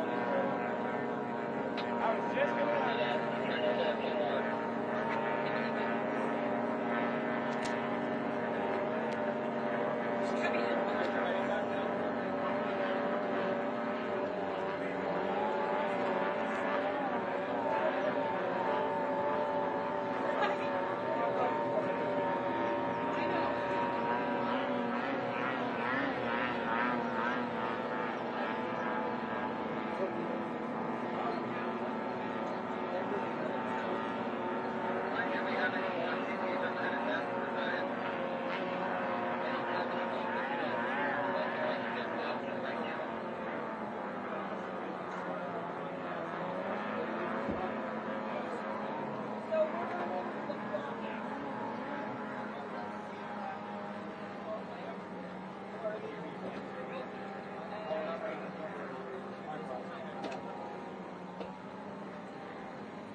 I think one of them saw the flag.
Don, hey Don, you got a white buoy.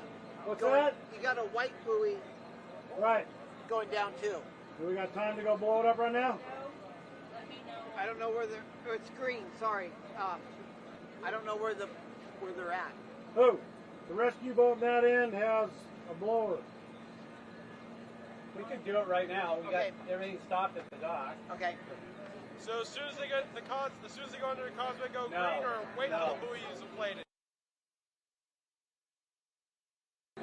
Tower rescue 4.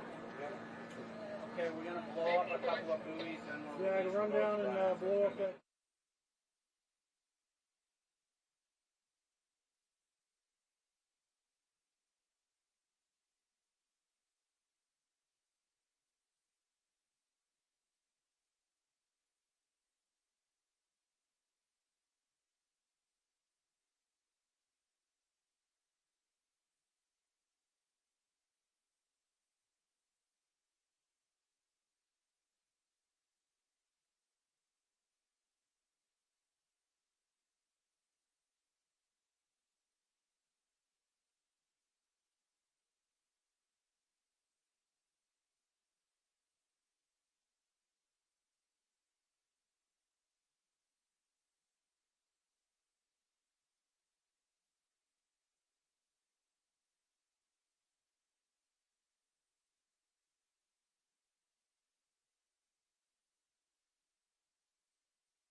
Welcome back to the 2024 Lake Guntersville Hydrofest, the race for the Southern Cup. This is Brad Luce along with Erica Allreed on the pipes here on day 1 of 3 of our activity here. Day 1 is only a testing session for our H1 Unlimited hydroplanes. We are going to have Grand Prix qualifying coming up at 4 p.m. Central Daylight Time. But in the meantime now, away from the dock, we have our defending national high points champion from 2023, J. Michael Kelly in the Beacon Electric. Absolutely gorgeous water conditions. He is smooth as ever at the top end of the race course. Mike is going to come down here pretty hot. Going to slide it out to about lane number 3. J. Michael Kelly, our defending APBA Gold Cup champion. Look at that perfect rooster tail and a perfect boat ride for J. Michael Kelly. You won Beacon Electric. Oh, you saw that right sponson pick up as he went across start-finish line, something Mike has been able to do in darn near any boat he sits in. We've got a lot of activity, I think, that is about to occur here on. Look at the long, low, lean rooster tail for JMK. He's rolling up the backstretch. And as I said before, under almost perfect water conditions. Mike had a quick lap here, I want to say, of about 160 miles an hour earlier.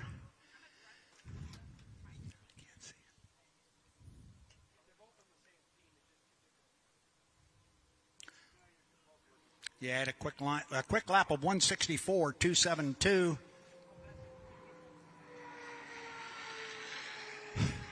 That almost looks like you just put the boat on the water, set the cruise control to somewhere around $190 and let her rip.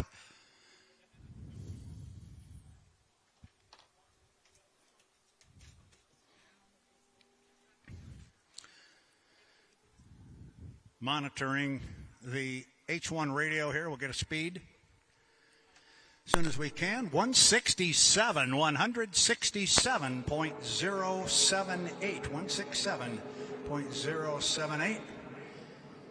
Nick Kish, you guys on the tower, great job. Got that speed down there on the bottom of the screen. That is a beautiful sight here on Lake Guntersville. Erica, you plugged in?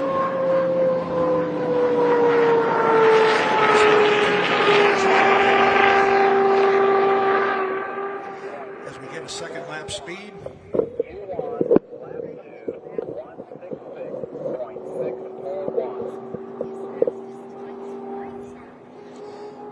Great start, second lap a little bit slower, 166.641, 166.641 miles per hour. For someone new that may be watching the live stream here and H1 Unlimited Hydroplane Racing for maybe the first time, when we talk about these speeds, these are average speeds per lap. So if he's turning laps near the 170 mile an hour mark, he's getting darn close, if not slightly over the 190 mark, as you see him pick up the right sponson. And he just floats it. Just floats the right sponson off the water. That's when you know you're getting a really, really good boat ride, and that's when you know you're really rolling, because anytime you are touching the water, you are creating friction, and that is slowing you down. Next lap, the quickest, 167.613, 167.613 miles per hour. So 167, 166, and 167.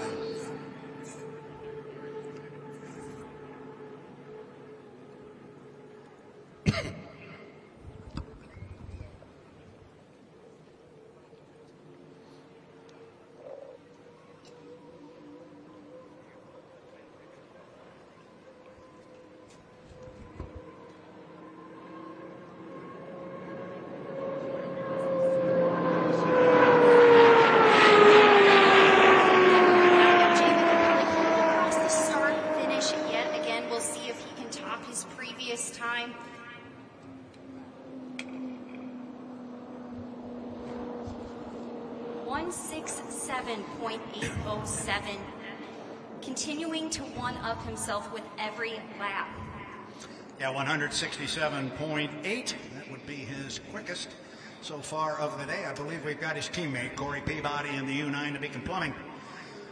Away from the dock as JMK heads back to the pit area. We are expecting Dave Villwalk to come back out again in the Miss Apollo. The boat is being set in the water now. And our number 9 of Corey Peabody has won this event 2 years in a row now, and before him was his teammate, J. Michael Kelly. So what that translates to is Darryl Strong racing. I think they like the South's fastest water stuff, and 2 years ago, that race here was the APBA Gold Cup, and that's when Corey captured his first pot of gold. Boat with a different looking profile than we've seen over the last few years with that saltwater snorkel. I suspect we're going to see some trolling and some slow speeds here out of the world's fastest race boats, but that's going to be part of the start procedure, and it's going to be fun to watch how the drivers maneuver under those rules. Corey Peabody at the apex at the top end of the race course. Slides out to about lane number 2.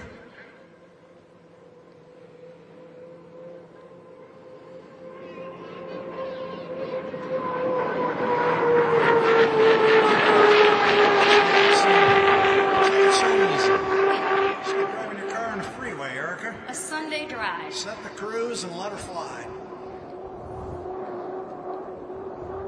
We have the number 9 with the first lap of 163.710. His fastest time out today, as his previous fastest time was a 1:58. So if they're testing a different combination, if they're testing a different setup or whatever it might be that they're running, one would assume then they went in the right direction. Often you'll hear people say when somebody goes out and runs an early lap at, say, 160, and they go out the next time and run 152, they go, well, they didn't learn anything. Oh, yeah, they did. They learned that maybe that wasn't the way they wanted to go. Walking the sponsons a little bit. And the boat was put together and built in 1992.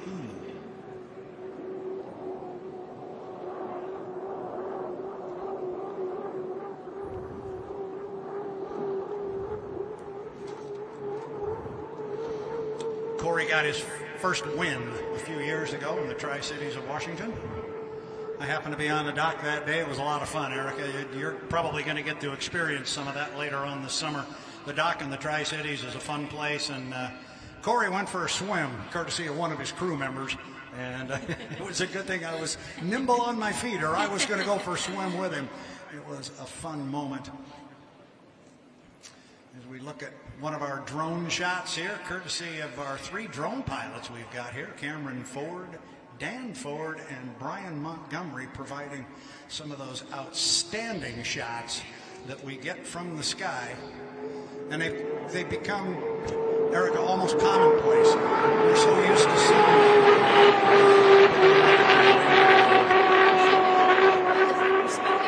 this style of racing, especially when we've got them all in the lanes. Yep.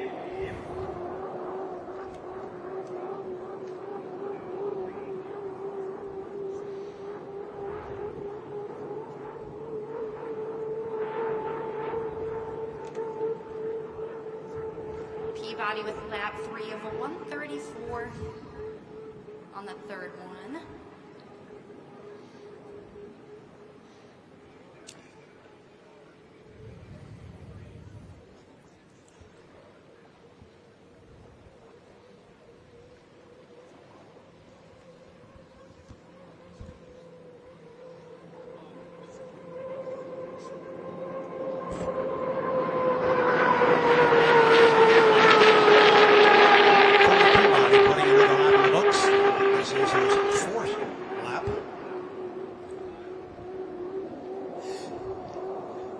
Turn that one at 163.155 miles an hour. Corey's pulled his foot. See if he doesn't stay out.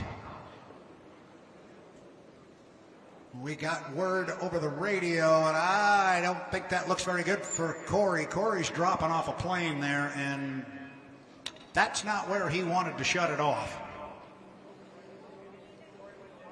So we are going to assume that either Corey Peabody had some sort of an issue or he felt something. This happened actually in the Tri-Cities. He was testing and he shut the boat off, or the boat went dead in the water, and he had felt something, and before anything did any damage to the rest of the systems, Corey was unaware of exactly what it was. He just shut it off. So that may be the case, but he is sitting there right now not moving. He's popped the lid. Meanwhile, I believe I heard that it was the 27, the Miss Apollo, that is coming out on the race course. Dave Villwalk in this brand new hydroplane that came out and turned a fast lap earlier of 150 miles an hour.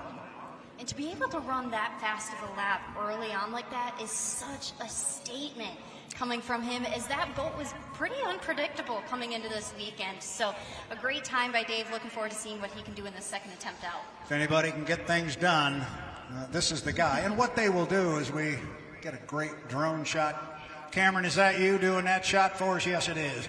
Cameron Ford right there handling the drone duties. Look at that. You look right in the cockpit at Corey Peabody. And here comes Dave Villwalk across start-finish line. And the U-27 of Miss Apollo, brand new for the second time.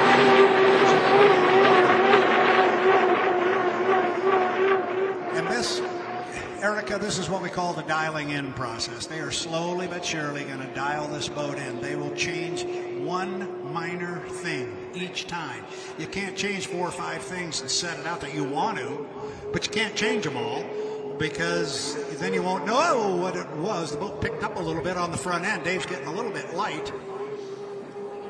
He's a flyer, but on a brand new boat like that, I'm not sure that's quite what he wants to do. He's got to learn that boat.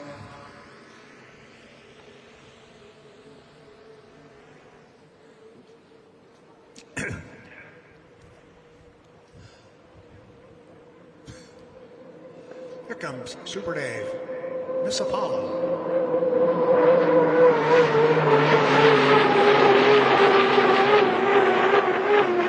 Get a speed from Super Dave.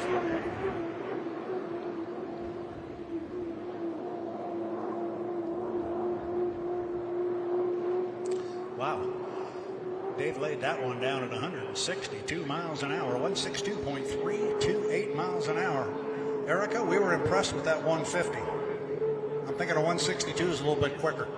Very, very impressive coming from our U-27 driver, Dave.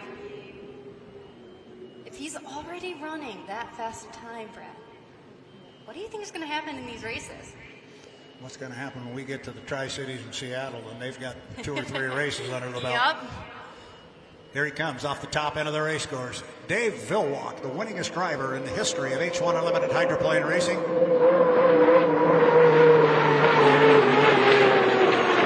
Definitely getting some air into the boat as he pulls his foot and settles it down.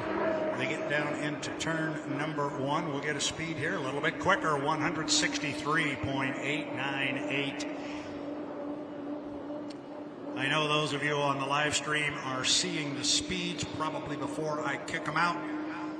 But we have folks here that are watching and they want to hear as well. But I don't care how you cut it. 163, almost 164 is pretty doggone good.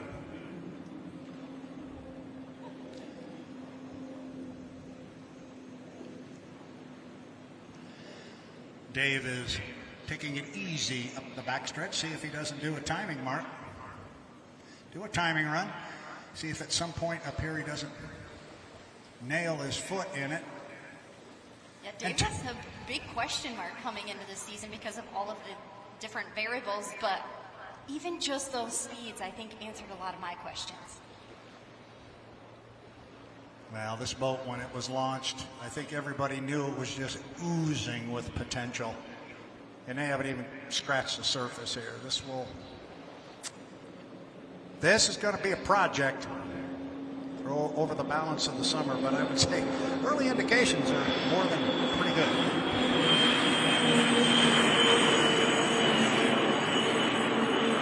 We're getting official word here from some of our H1 staff that boat looks really pretty on the water.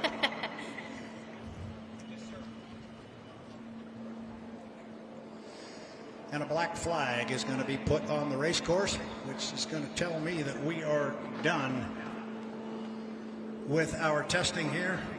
We'll check the clock and see what we've got going here. It is just about 4 o'clock, and at 4 o'clock we will start with our time trials for our Grand Prix hydroplanes.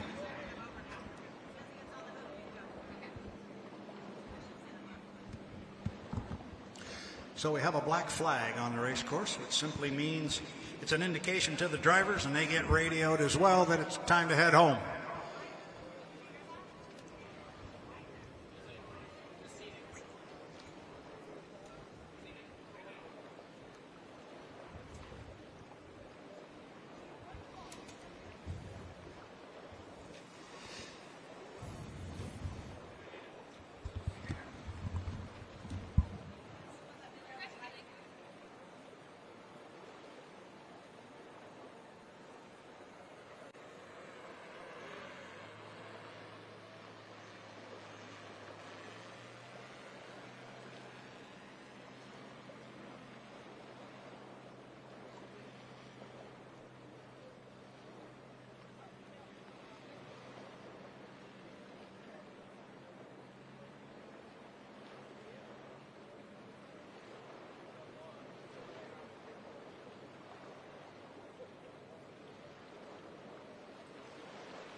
Yep, I'll make you a jig tonight. I don't care.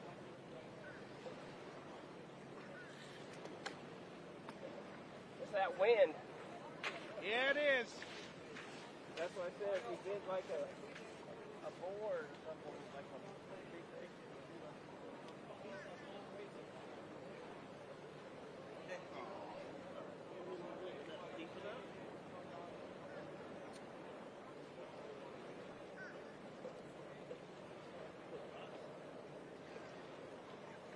It's still black.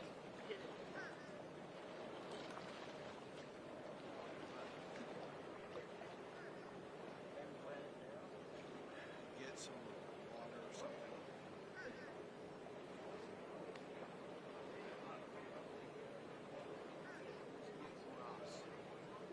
I gotta get these flags ready to roll. One green, one white, one checkered. One at a time. No, pull it out, pull it out. No, not that.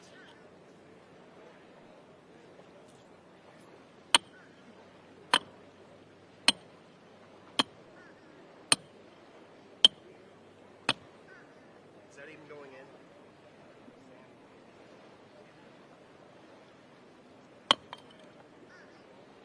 Nope. No, it's not going to go any further.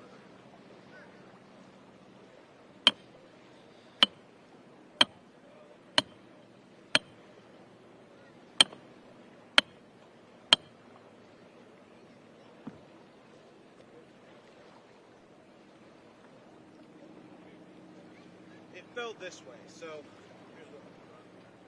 Yep. There. Does that feel rigid? Good.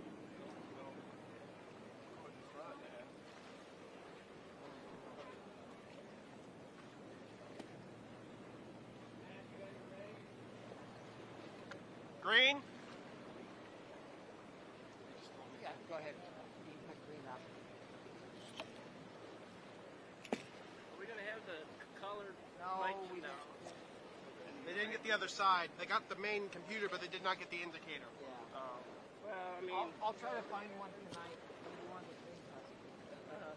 I mean, it's old school. We'll figure it out.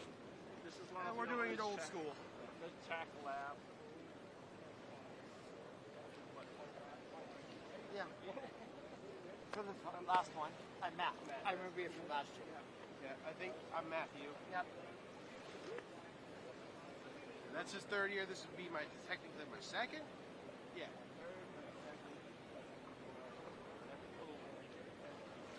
Yeah. It's a great place. Yeah. Or they get the word out. It's a fun place to come.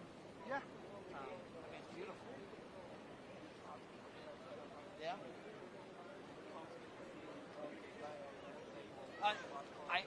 I think that's the coolest thing.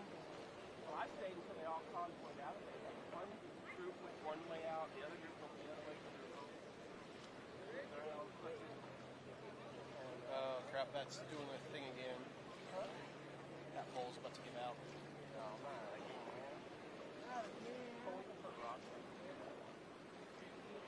Yeah.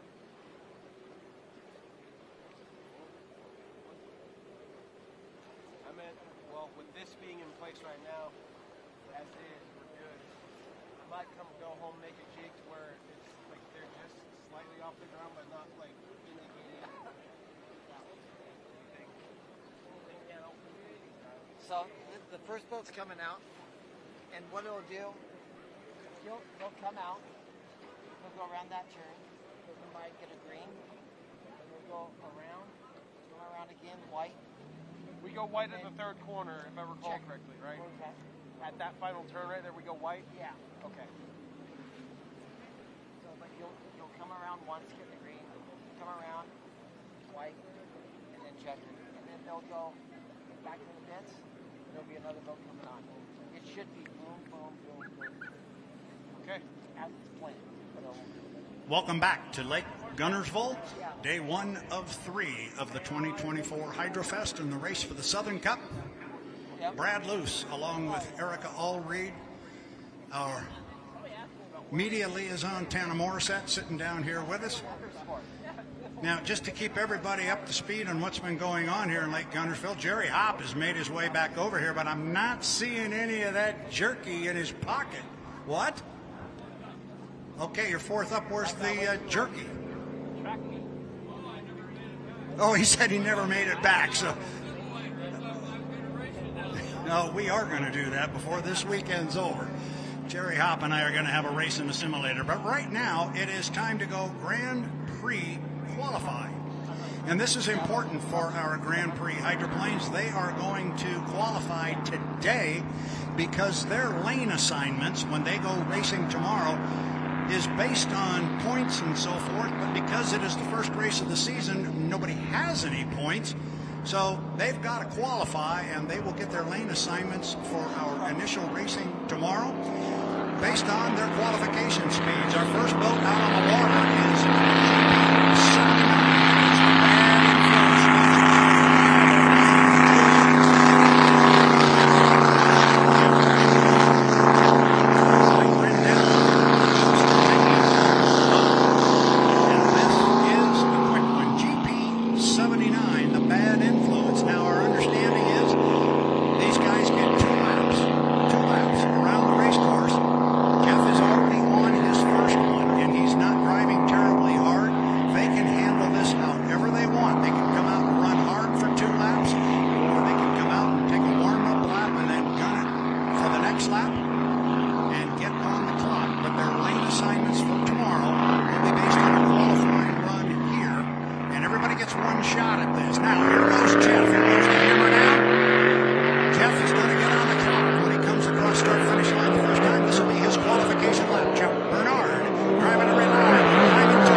there is a discussion taking place about how many laps.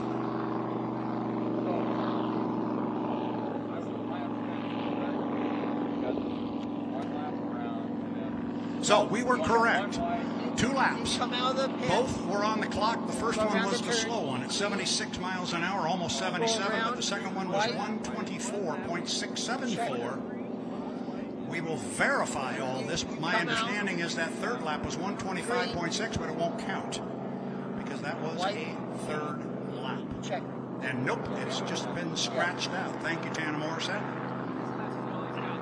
Yeah, I am. Next up is going to be our GP35, the TM Special. TKO Racing, driven by Brandon Kennedy, and he is out on the race course right now. The boat is sponsored by River City Printing out of Madison, Indiana, and the Thompson Automotive Group. Ron and Sandy Thompson own the boat, and as I said, Brandon Kennedy out of Newark, Delaware.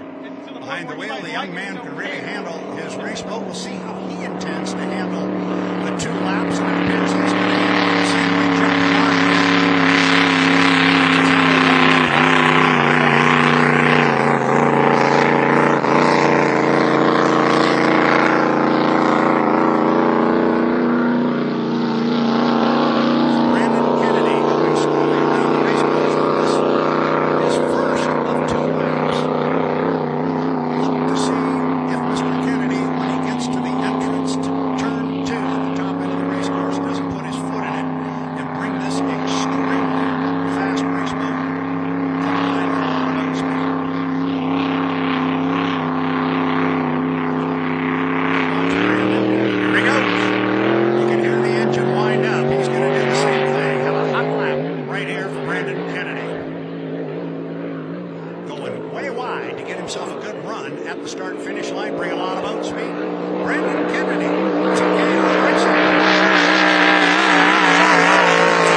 I think she was live.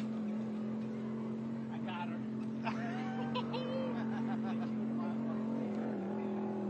Oh, like you got her? Well, yeah. You bombed her on TV.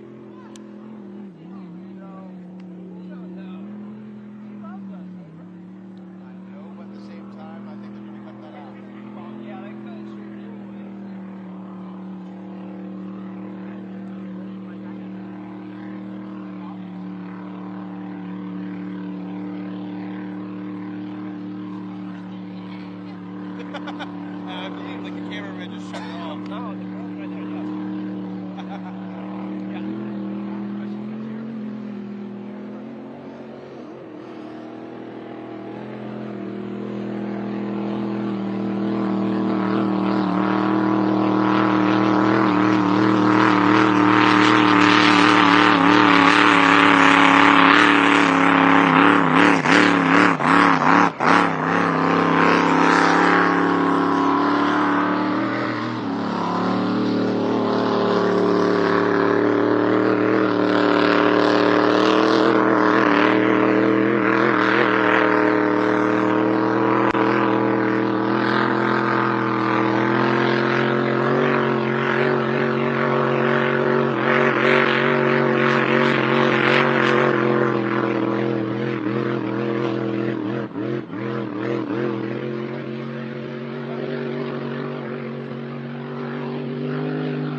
talking about earlier. The boat was built originally in 1996, and it's a narrower hull than you're going to see on some of these other managed speed races.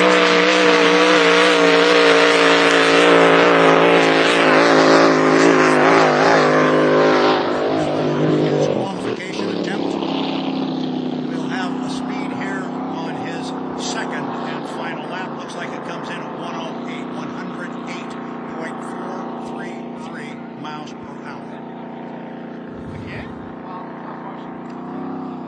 This time I promise I'm going to do it very, very quick. I'm going to step away from just a moment.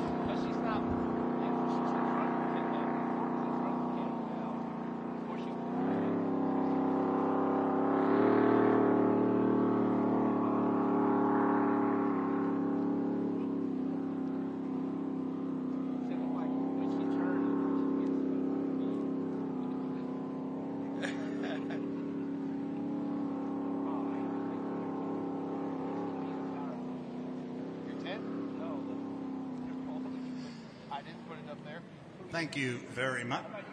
A fast lap there for Greg Hopp and the Old Trapper Beef Jerky, 108.433. So far, it has been the GP35 TKO Racing, the TM Special, with a hot lap of 125.909, almost 126 miles an hour. They are the quickest so far on the ladder. Second is Jeff Bernard. And the Bad Influence Reliable Diamond Tool at 124.674. And then, as I just said, Greg Hopp with a lap there of 108.433.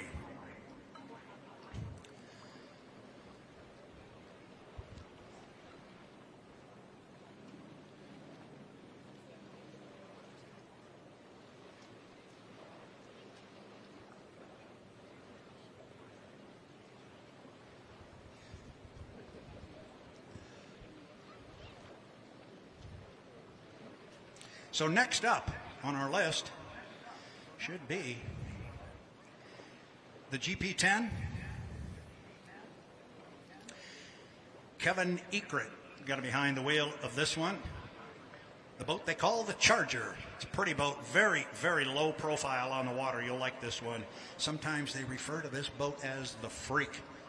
I had a great conversation with Kevin Ekert last night at the street fair.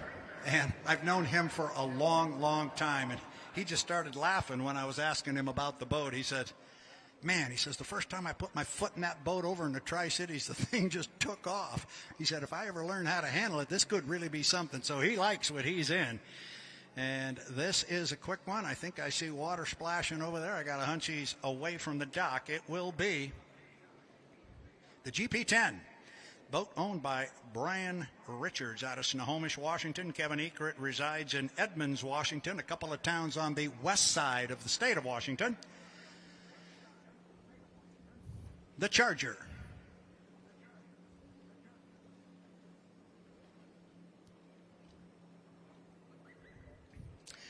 These guys only get one swing at qualifying, so you got to take your best shot. One swing, 2 laps around this race course. Kevin Ekert comes across the lake. Cameron, you're amazing. Those the shots from the drone there just look terrific as the boats come across the lake here on beautiful Lake Guntersville.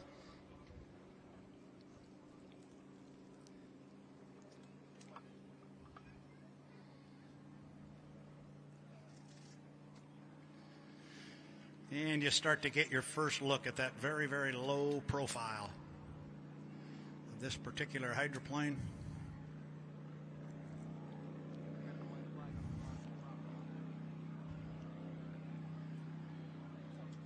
If you ever come out and go to a boat race in the Pacific Northwest in Region 10, it's pretty difficult to find one where you won't find at least a couple of people with the name Ekert sitting behind the wheel somewhere. This is a very famous and big name in hydroplane racing in the Northwest. We'll see how Kevin decides to handle it, and it looks like he's going to have a kind of a warm-up lap like everybody else has done.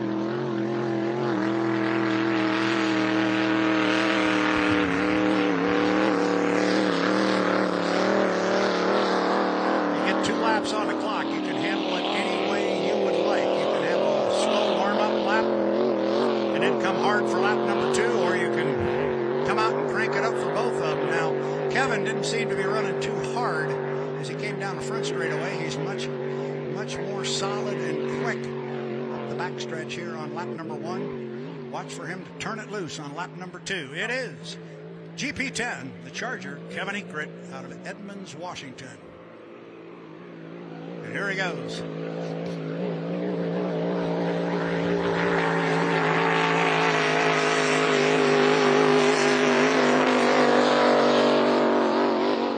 Cross start finish line. Beginning lap number 2. His first lap was 102.5. Yes, 102.599. And he's going to be quicker on this one. He got the hammer down up the backstretch. Both getting a nice boat ride in what's becoming an absolutely gorgeous late afternoon sun here on Lake Guntersville. Kevin Ekert come down and put lap number 2, the final one, in the books. Checkered flag. Kevin Ekert, the Charger.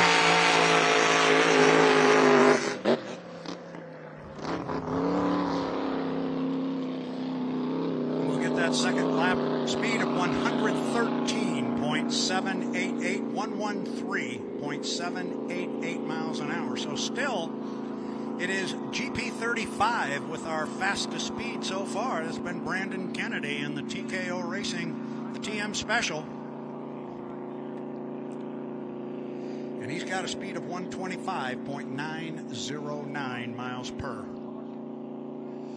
So he will head back to the pit area. Take a quick look at that was GP10. I think the 135 is going to pass, which means if I can keep this straight, should be Miss Renee, the GP17, should be next up. Tyler Eccles out of Lake Stevens, Washington, will be behind the wheel. Brian Richards out of Snohomish. Been saying that name a lot lately this afternoon, both Eccles and also Snohomish, and some of those areas just north of Seattle on the west side of the mountains.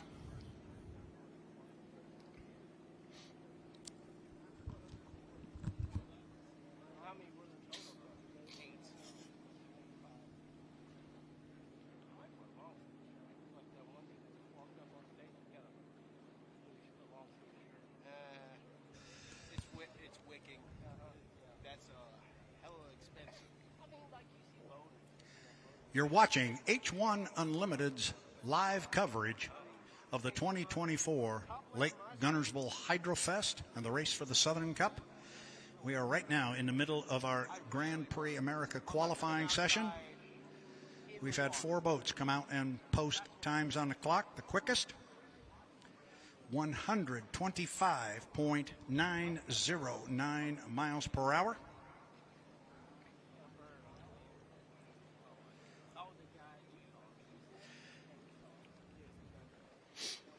Brandon Kennedy in the GP35. Right behind him, Jeff Bernard in the reliable Diamond Tool GP79 Bad Influence.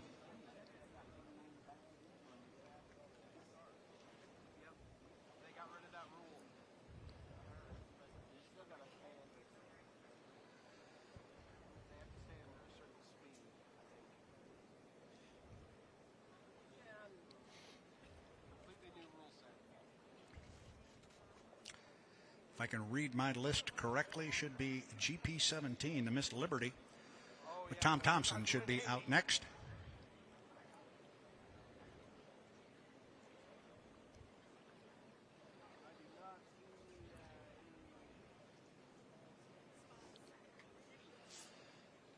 I honestly don't know if you were handed a sheet of paper and said, draw up the perfect weather conditions and water conditions here for day 1 of 3 at the Lake Guntersville Hydrofest, you could do much better than we have right now. Absolutely beautiful conditions here on an absolutely gorgeous day on this wonderful body of water. Got boats away from the dock.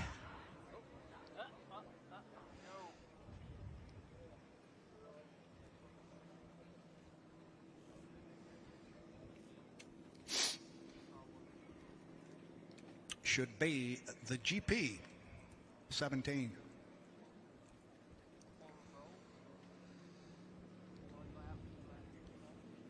And indeed it is. It gets harder and harder to pick these boats out of the sun as it gets later and later in the day, as it drops. That sun drops in the west across the other side of the lake.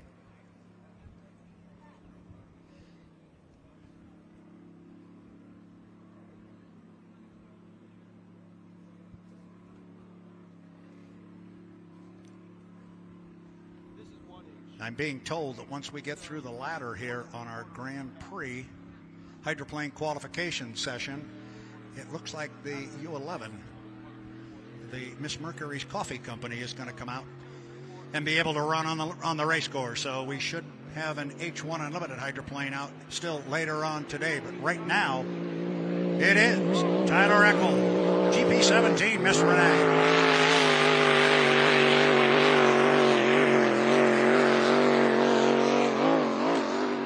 On the clock for his first of 2 times around this race course.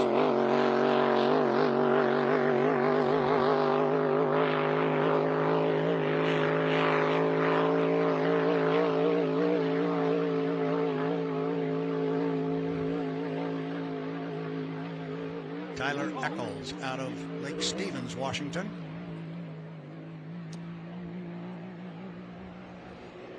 Pins it on a good line through turn number 2 and comes down to put the first lap in the books.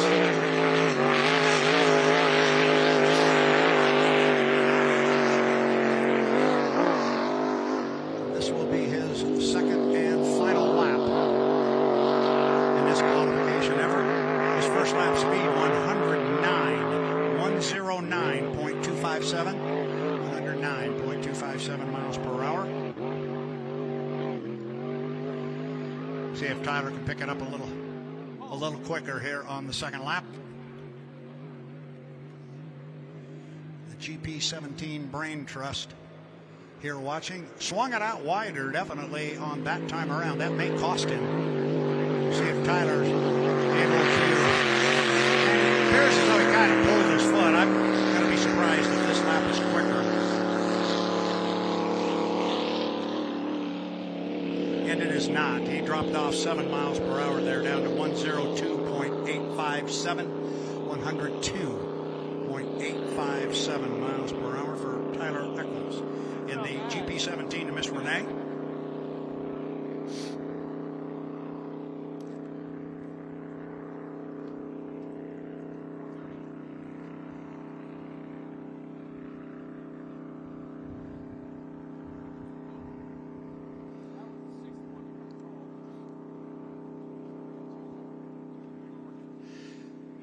So let's take a look at the qualifying ladder here for our Grand Prix boats. Beef jerky, right? Beef jerky, that's right. Jerry's a lot like me. You got to tell us about 3 times, and then maybe one of those times we'll write it down and remember it. So, our top qualifier.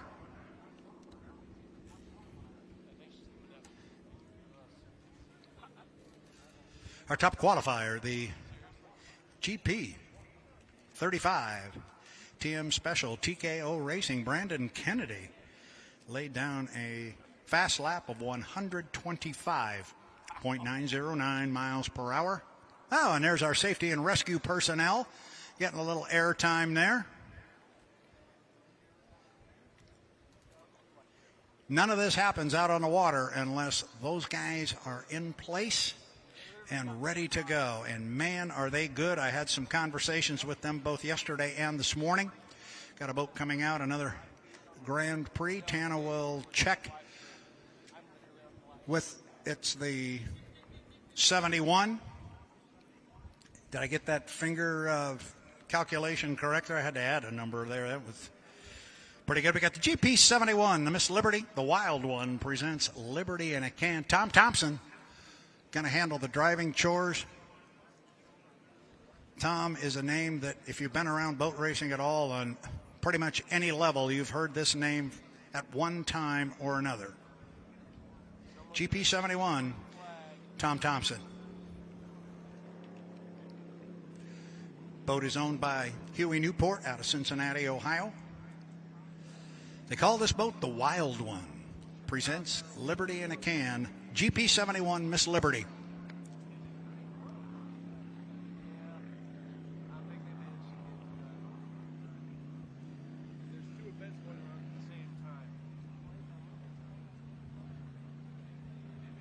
Tom taking it very easy as he sets up for turn 2.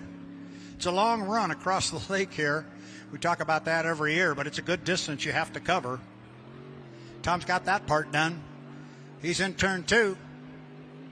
He will come down, and as he crosses start-finish line, we'll put him on the clock for the first of 2 times around. Tom Thompson driving GP71 Liberty in a Can.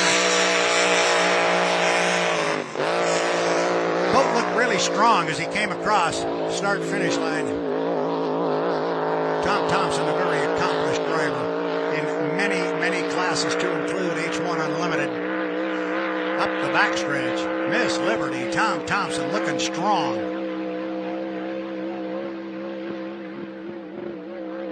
Carried a lot of speed to the entrance of turn 2 and went way wide. Yeah, that's going to cost him a bit. He's got to tighten that one up the next time he goes around. Thompson across the start-finish line, and he popped as he went across.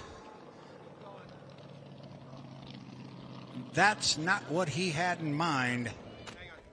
What flag? Black flag, black flag. Got a lot of smoke down there. That one. This one.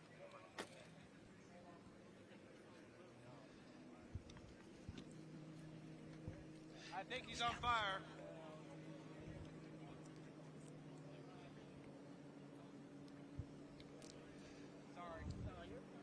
Thank you very much. Get the look from the drone there. That was a bad one. As Tom has a lot of smoke coming out of the back of the boat, but he has raised the lid. Everything appears to be fine. He's not in any hurry to get out, although he realizes now it's time, and he will extricate himself from the cockpit after 1 lap on the clock. We got a speed of 114.332 miles per hour, 114.332 miles per hour. The boat was running substantially faster than that, but he went way wide in turn 2, which cost him a lot of time on the clock. And Tom is standing on the deck, and he will require some assistance getting back to the pit area. Tom Thompson in the Wild One presents Liberty in a Can.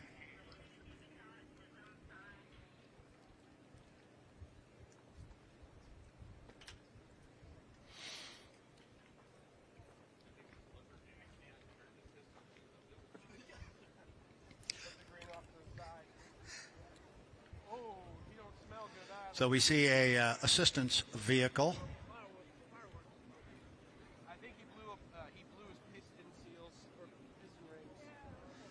That is not a towboat, I believe, that will take him back. I believe that's a fireboat just because of all the smoke. I think we'll see a rescue boat get over, get a line on Tom, and get him back to the pit area.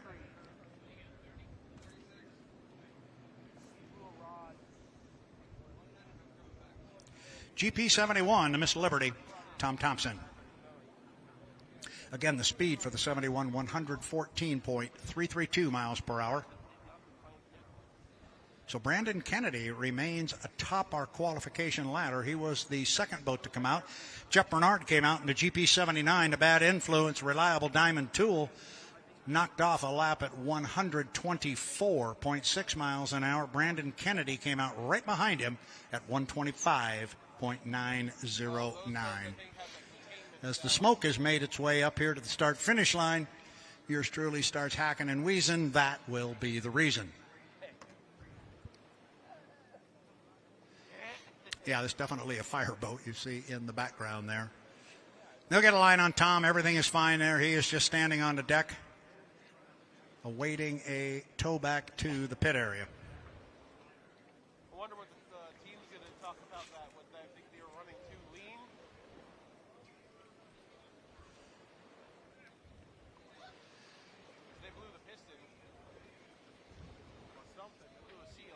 while we await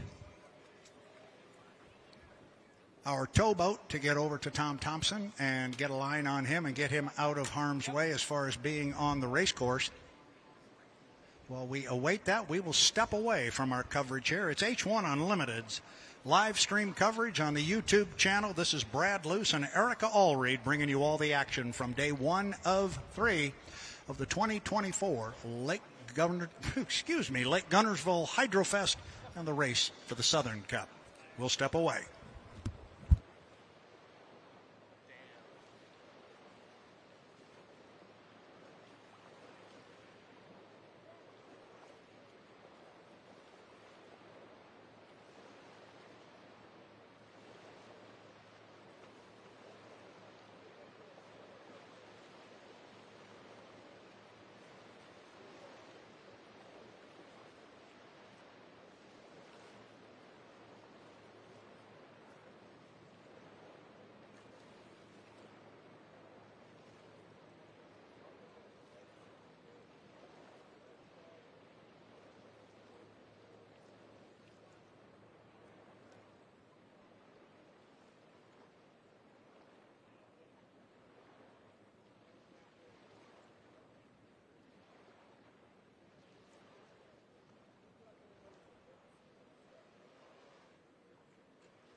riding a buoy.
Of course we're not behind.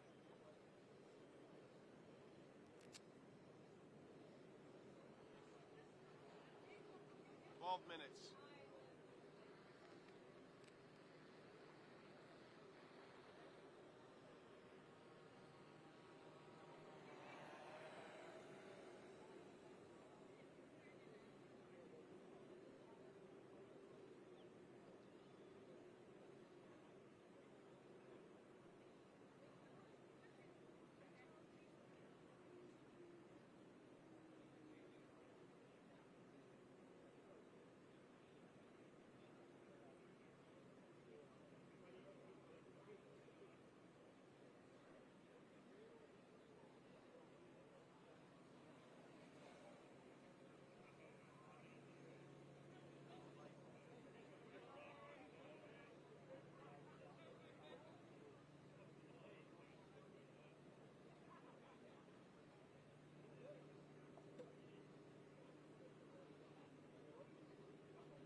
Back here on beautiful Lake Guntersville, it's the 2024 Lake Guntersville Hydrofest, the race for the Southern Cup. We are in the middle of our Grand Prix qualifying session here. And out on the water right now, GP3, the Pleasure Seekers, Roger Mahan Motorsports, and Jimmy King. The brand new hydroplane here, and he slides it out about lane number 2 coming around the corner. This will be the completion of lap number 1. And they get 2 shots at it, so they get 2 laps. First one is in the books. First one is in the books. We'll get the speed here for Jimmy King out of Memphis, Michigan. Turn that first lap there at 106. 106.272 miles per hour. So we're going to tighten it up just a little bit here and save a little bit of time at the top end of the race course. From my perspective, he definitely did that. I would expect this to be a quicker lap. Jimmy King out of Memphis, Michigan. He is across the finish line. First lap at 106.7. We'll see if he is able to improve upon that. And he does. 112.500. 112.500.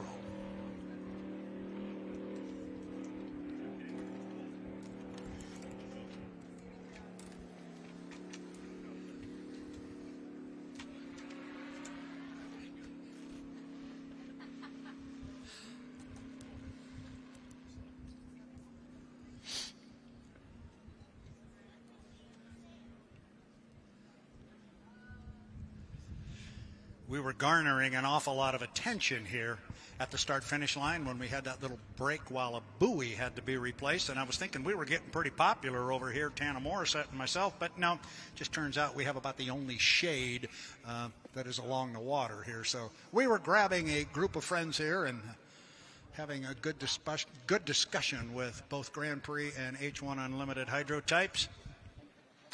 Tana, who's coming out next? The 11? The Miss Mercury's Coffee Company, brand new sponsor. Really anxious to see this boat come out on the water here in Guntersville and see how it will perform. This boat, a year ago at the test session in the Tri-Cities, turned their first lap. It was first lap for the team that was north of 155 miles per hour, and they were very, very happy. That was after they had changed the hull from the previous year. Last year they ran this particular hull, and they turned their first ever lap, as I say. That was north of 155 miles an hour. That was in the test session. This year, as far as a step in the right direction, these guys turned a lap during the test session north of 158 miles per hour. I would highly suspect they can improve that speed here. I was just cueing the flat. Just because of the way this course is laid out, but it is the U11 Unlimited Racing Group driver, Jamie Nilsson. Lives in Gig Harbor, Washington, and we're giving everybody geography lessons here on where these towns are in the Pacific Northwest. This one is south and west a little bit across the water, and as you might guess from the name Gig Harbor, it's on the water. Imagine that. Going to get Erica Allreed plugged in here on her microphone.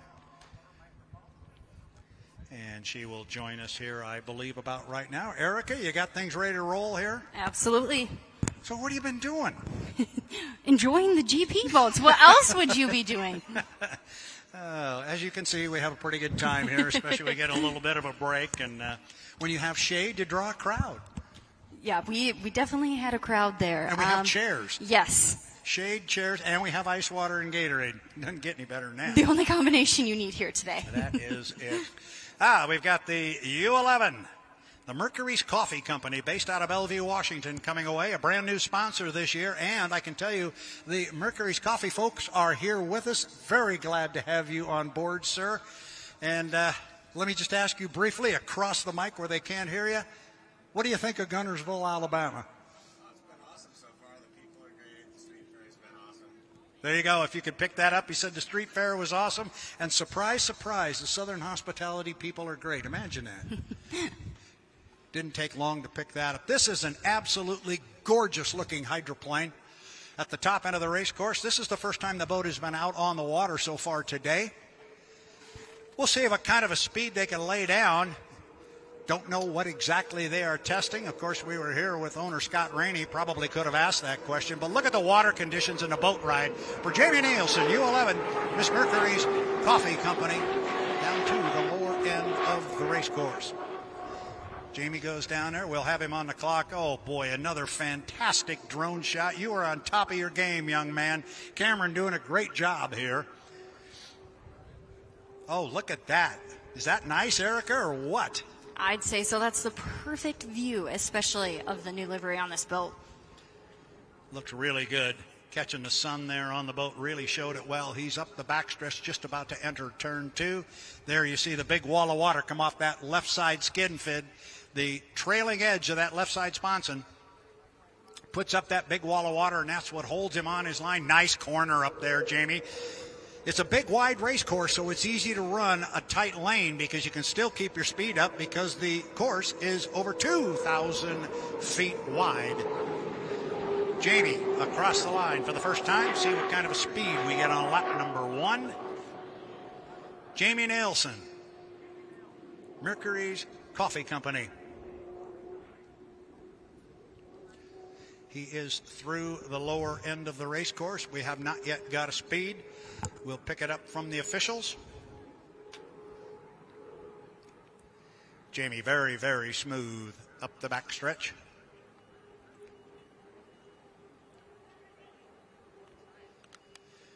Yet to see a speed. We'll get it and pass it on as soon as we have it, but looked like a good one.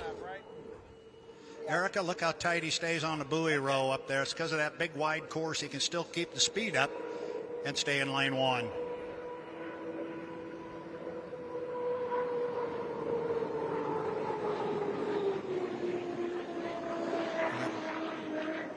Was that me, or did he pull his foot right when he came across start-finish line? It sounded a little bit like that. Yep, he did indeed.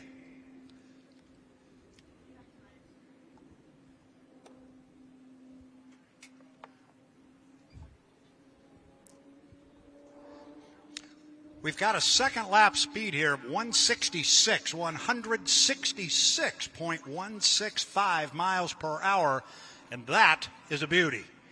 That is a beauty. Do not have the first lap speed yet, but let me say it again, 166.165. And there are some happy folks here in Mercury's Coffee, red and black, and happy as well they should be. That was good. That was really good. That was very good, Brad. And we have to remember last year here, too, this was one of his 2 podium finishes in the 2023 season. So, again, like we were mentioning earlier, it's not if, it's when Jamie is going to get that first race win. And that's going to be the first win for Scott and Shannon Rainey, and I can't think of a better group of people other than Mercury's Coffee Company to make that happen. Absolutely. So Jamie has stayed out on the race course. Again, we have this new starting procedure, and you see he came off the corner slow, starts to put the foot down there, and he'll make a hard run to start-finish line. We'll see if he carries the speed down to the lower end. Boat just looks and sounds beautiful.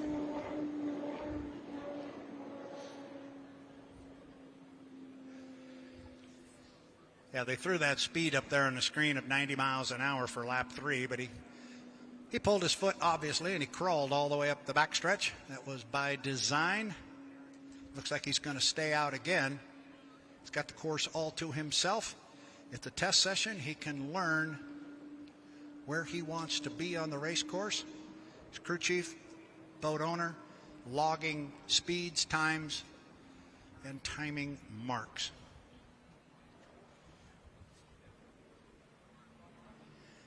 Cameron, you're amazing.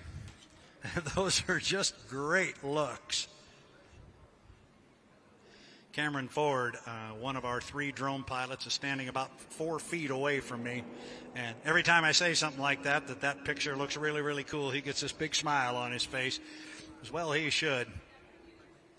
All right, here comes Jamie. This time he's going to accelerate earlier and come down hard off the top end.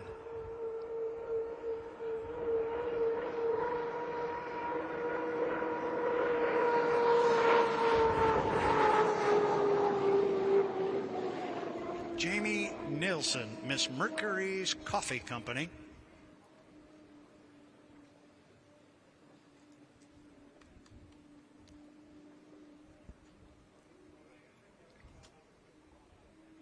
And he's going to stay out again. Give us another look.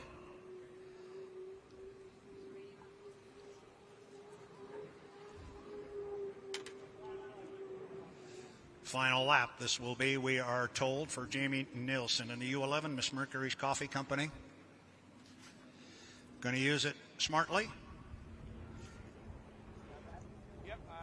Erica, it's all about timing marks. As you know, it's name of this game is put your boat on the start-finish line when the clock strikes 0 with a lot of boat speed and clean water.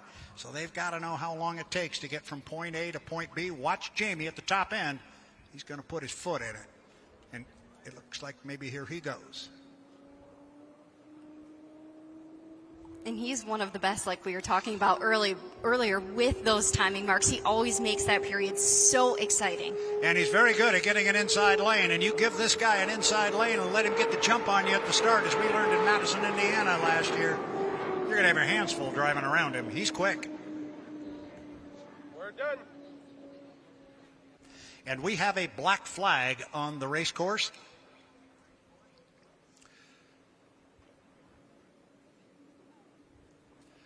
A very happy Mercury's Coffee Company race team.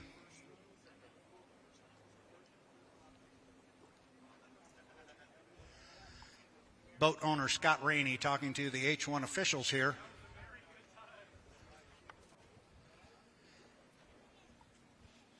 Trying to pick up a speed, or they were discussing that first lap, or we did not get the speed. Got it. Scott Rainey, thank you very much. That was great. You made us wait all day to get your boat out here, but it sure looked good when it got there. Yeah, it's just it's a lot of hard work by a lot of great people. Good for you. It's all right. Why don't you take a nice ride back? Yeah, that's a pretty big testament to these guys, and we're really excited about Mercury's Coffee coming on board. That's it. The fastest lap our team ever made, right? There you go. The fastest lap the team has ever done. Scott Rainey. And by the way, when you get over there, would you say congratulations to your wife, too, to your bride, and congratulations to the U11 Mercury's Coffee Company. Fastest lap they've ever turned. And obviously an emotional Scott Rainey, and rightfully so. And I think that is a pretty good way to end the day. Tana, is that it? Are we done? Yes, we are done. Day number 1 of 3 is in the books. It was a good one. We've got our qualifying ladder established for our Grand Prix boats. We saw every one of our H1 Unlimited hydroplanes take to the water. We saw Dave Villwalk come out, turn the lap at $163 in a brand new hydroplane.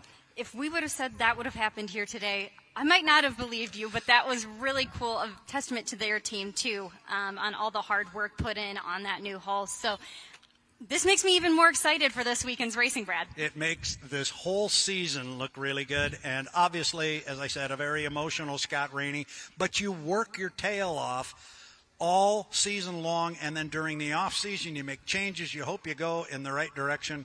Clearly they did. They got a new sponsor. They were all standing here watching. That is a special moment. That's what makes H1 Unlimited hydroplaning so compelling. Erica, did you have a good time? I'd say so. Did you? I certainly did. We're going to do everything we can to get our broadcast team hooked up in such a way we can get you over in the pit area. We'll have a camera over there, because I wish you were there right now to catch Jamie Nielsen and of course Shannon Rainey, because I'm telling you, she is over there with tears in her eyes. Shannon, if you can hear us over there, congratulations. That was awesome. So we got to get you on the other side, Erica. That's the name of the game for tomorrow. Absolutely. Those are the emotions that we want to capture. Their new sponsor, turn that fast lap. I would like to thank all of the members of the live stream team. Also like to thank our drone pilots, Dan Ford, Cameron Ford, and Brian Montgomery, for their help. Tana Morissette for her help monitoring the H1 Unlimited radios and giving us speeds and times. And we're zooming in there on the dock. And I don't know if we can see a Jamie Nielsen there somewhere. I think he's off to the left.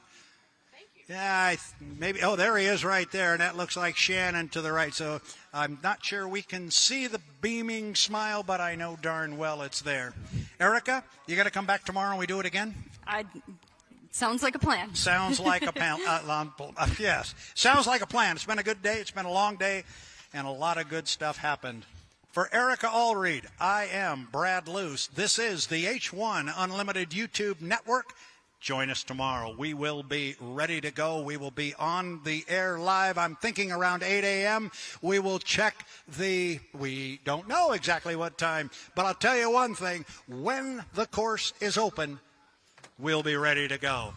So from Lake Guntersville, Alabama, it is, here we go. Unlimited qualifying begins right out of the box at 8 a.m. So, yes, we will probably be on the air at 7:30, and we'll go qualifying as we get one last look at the beautiful U11 of Miss Mercury's Coffee Company and a very happy Jamie Nielsen on the right side of your screen, an extremely happy team.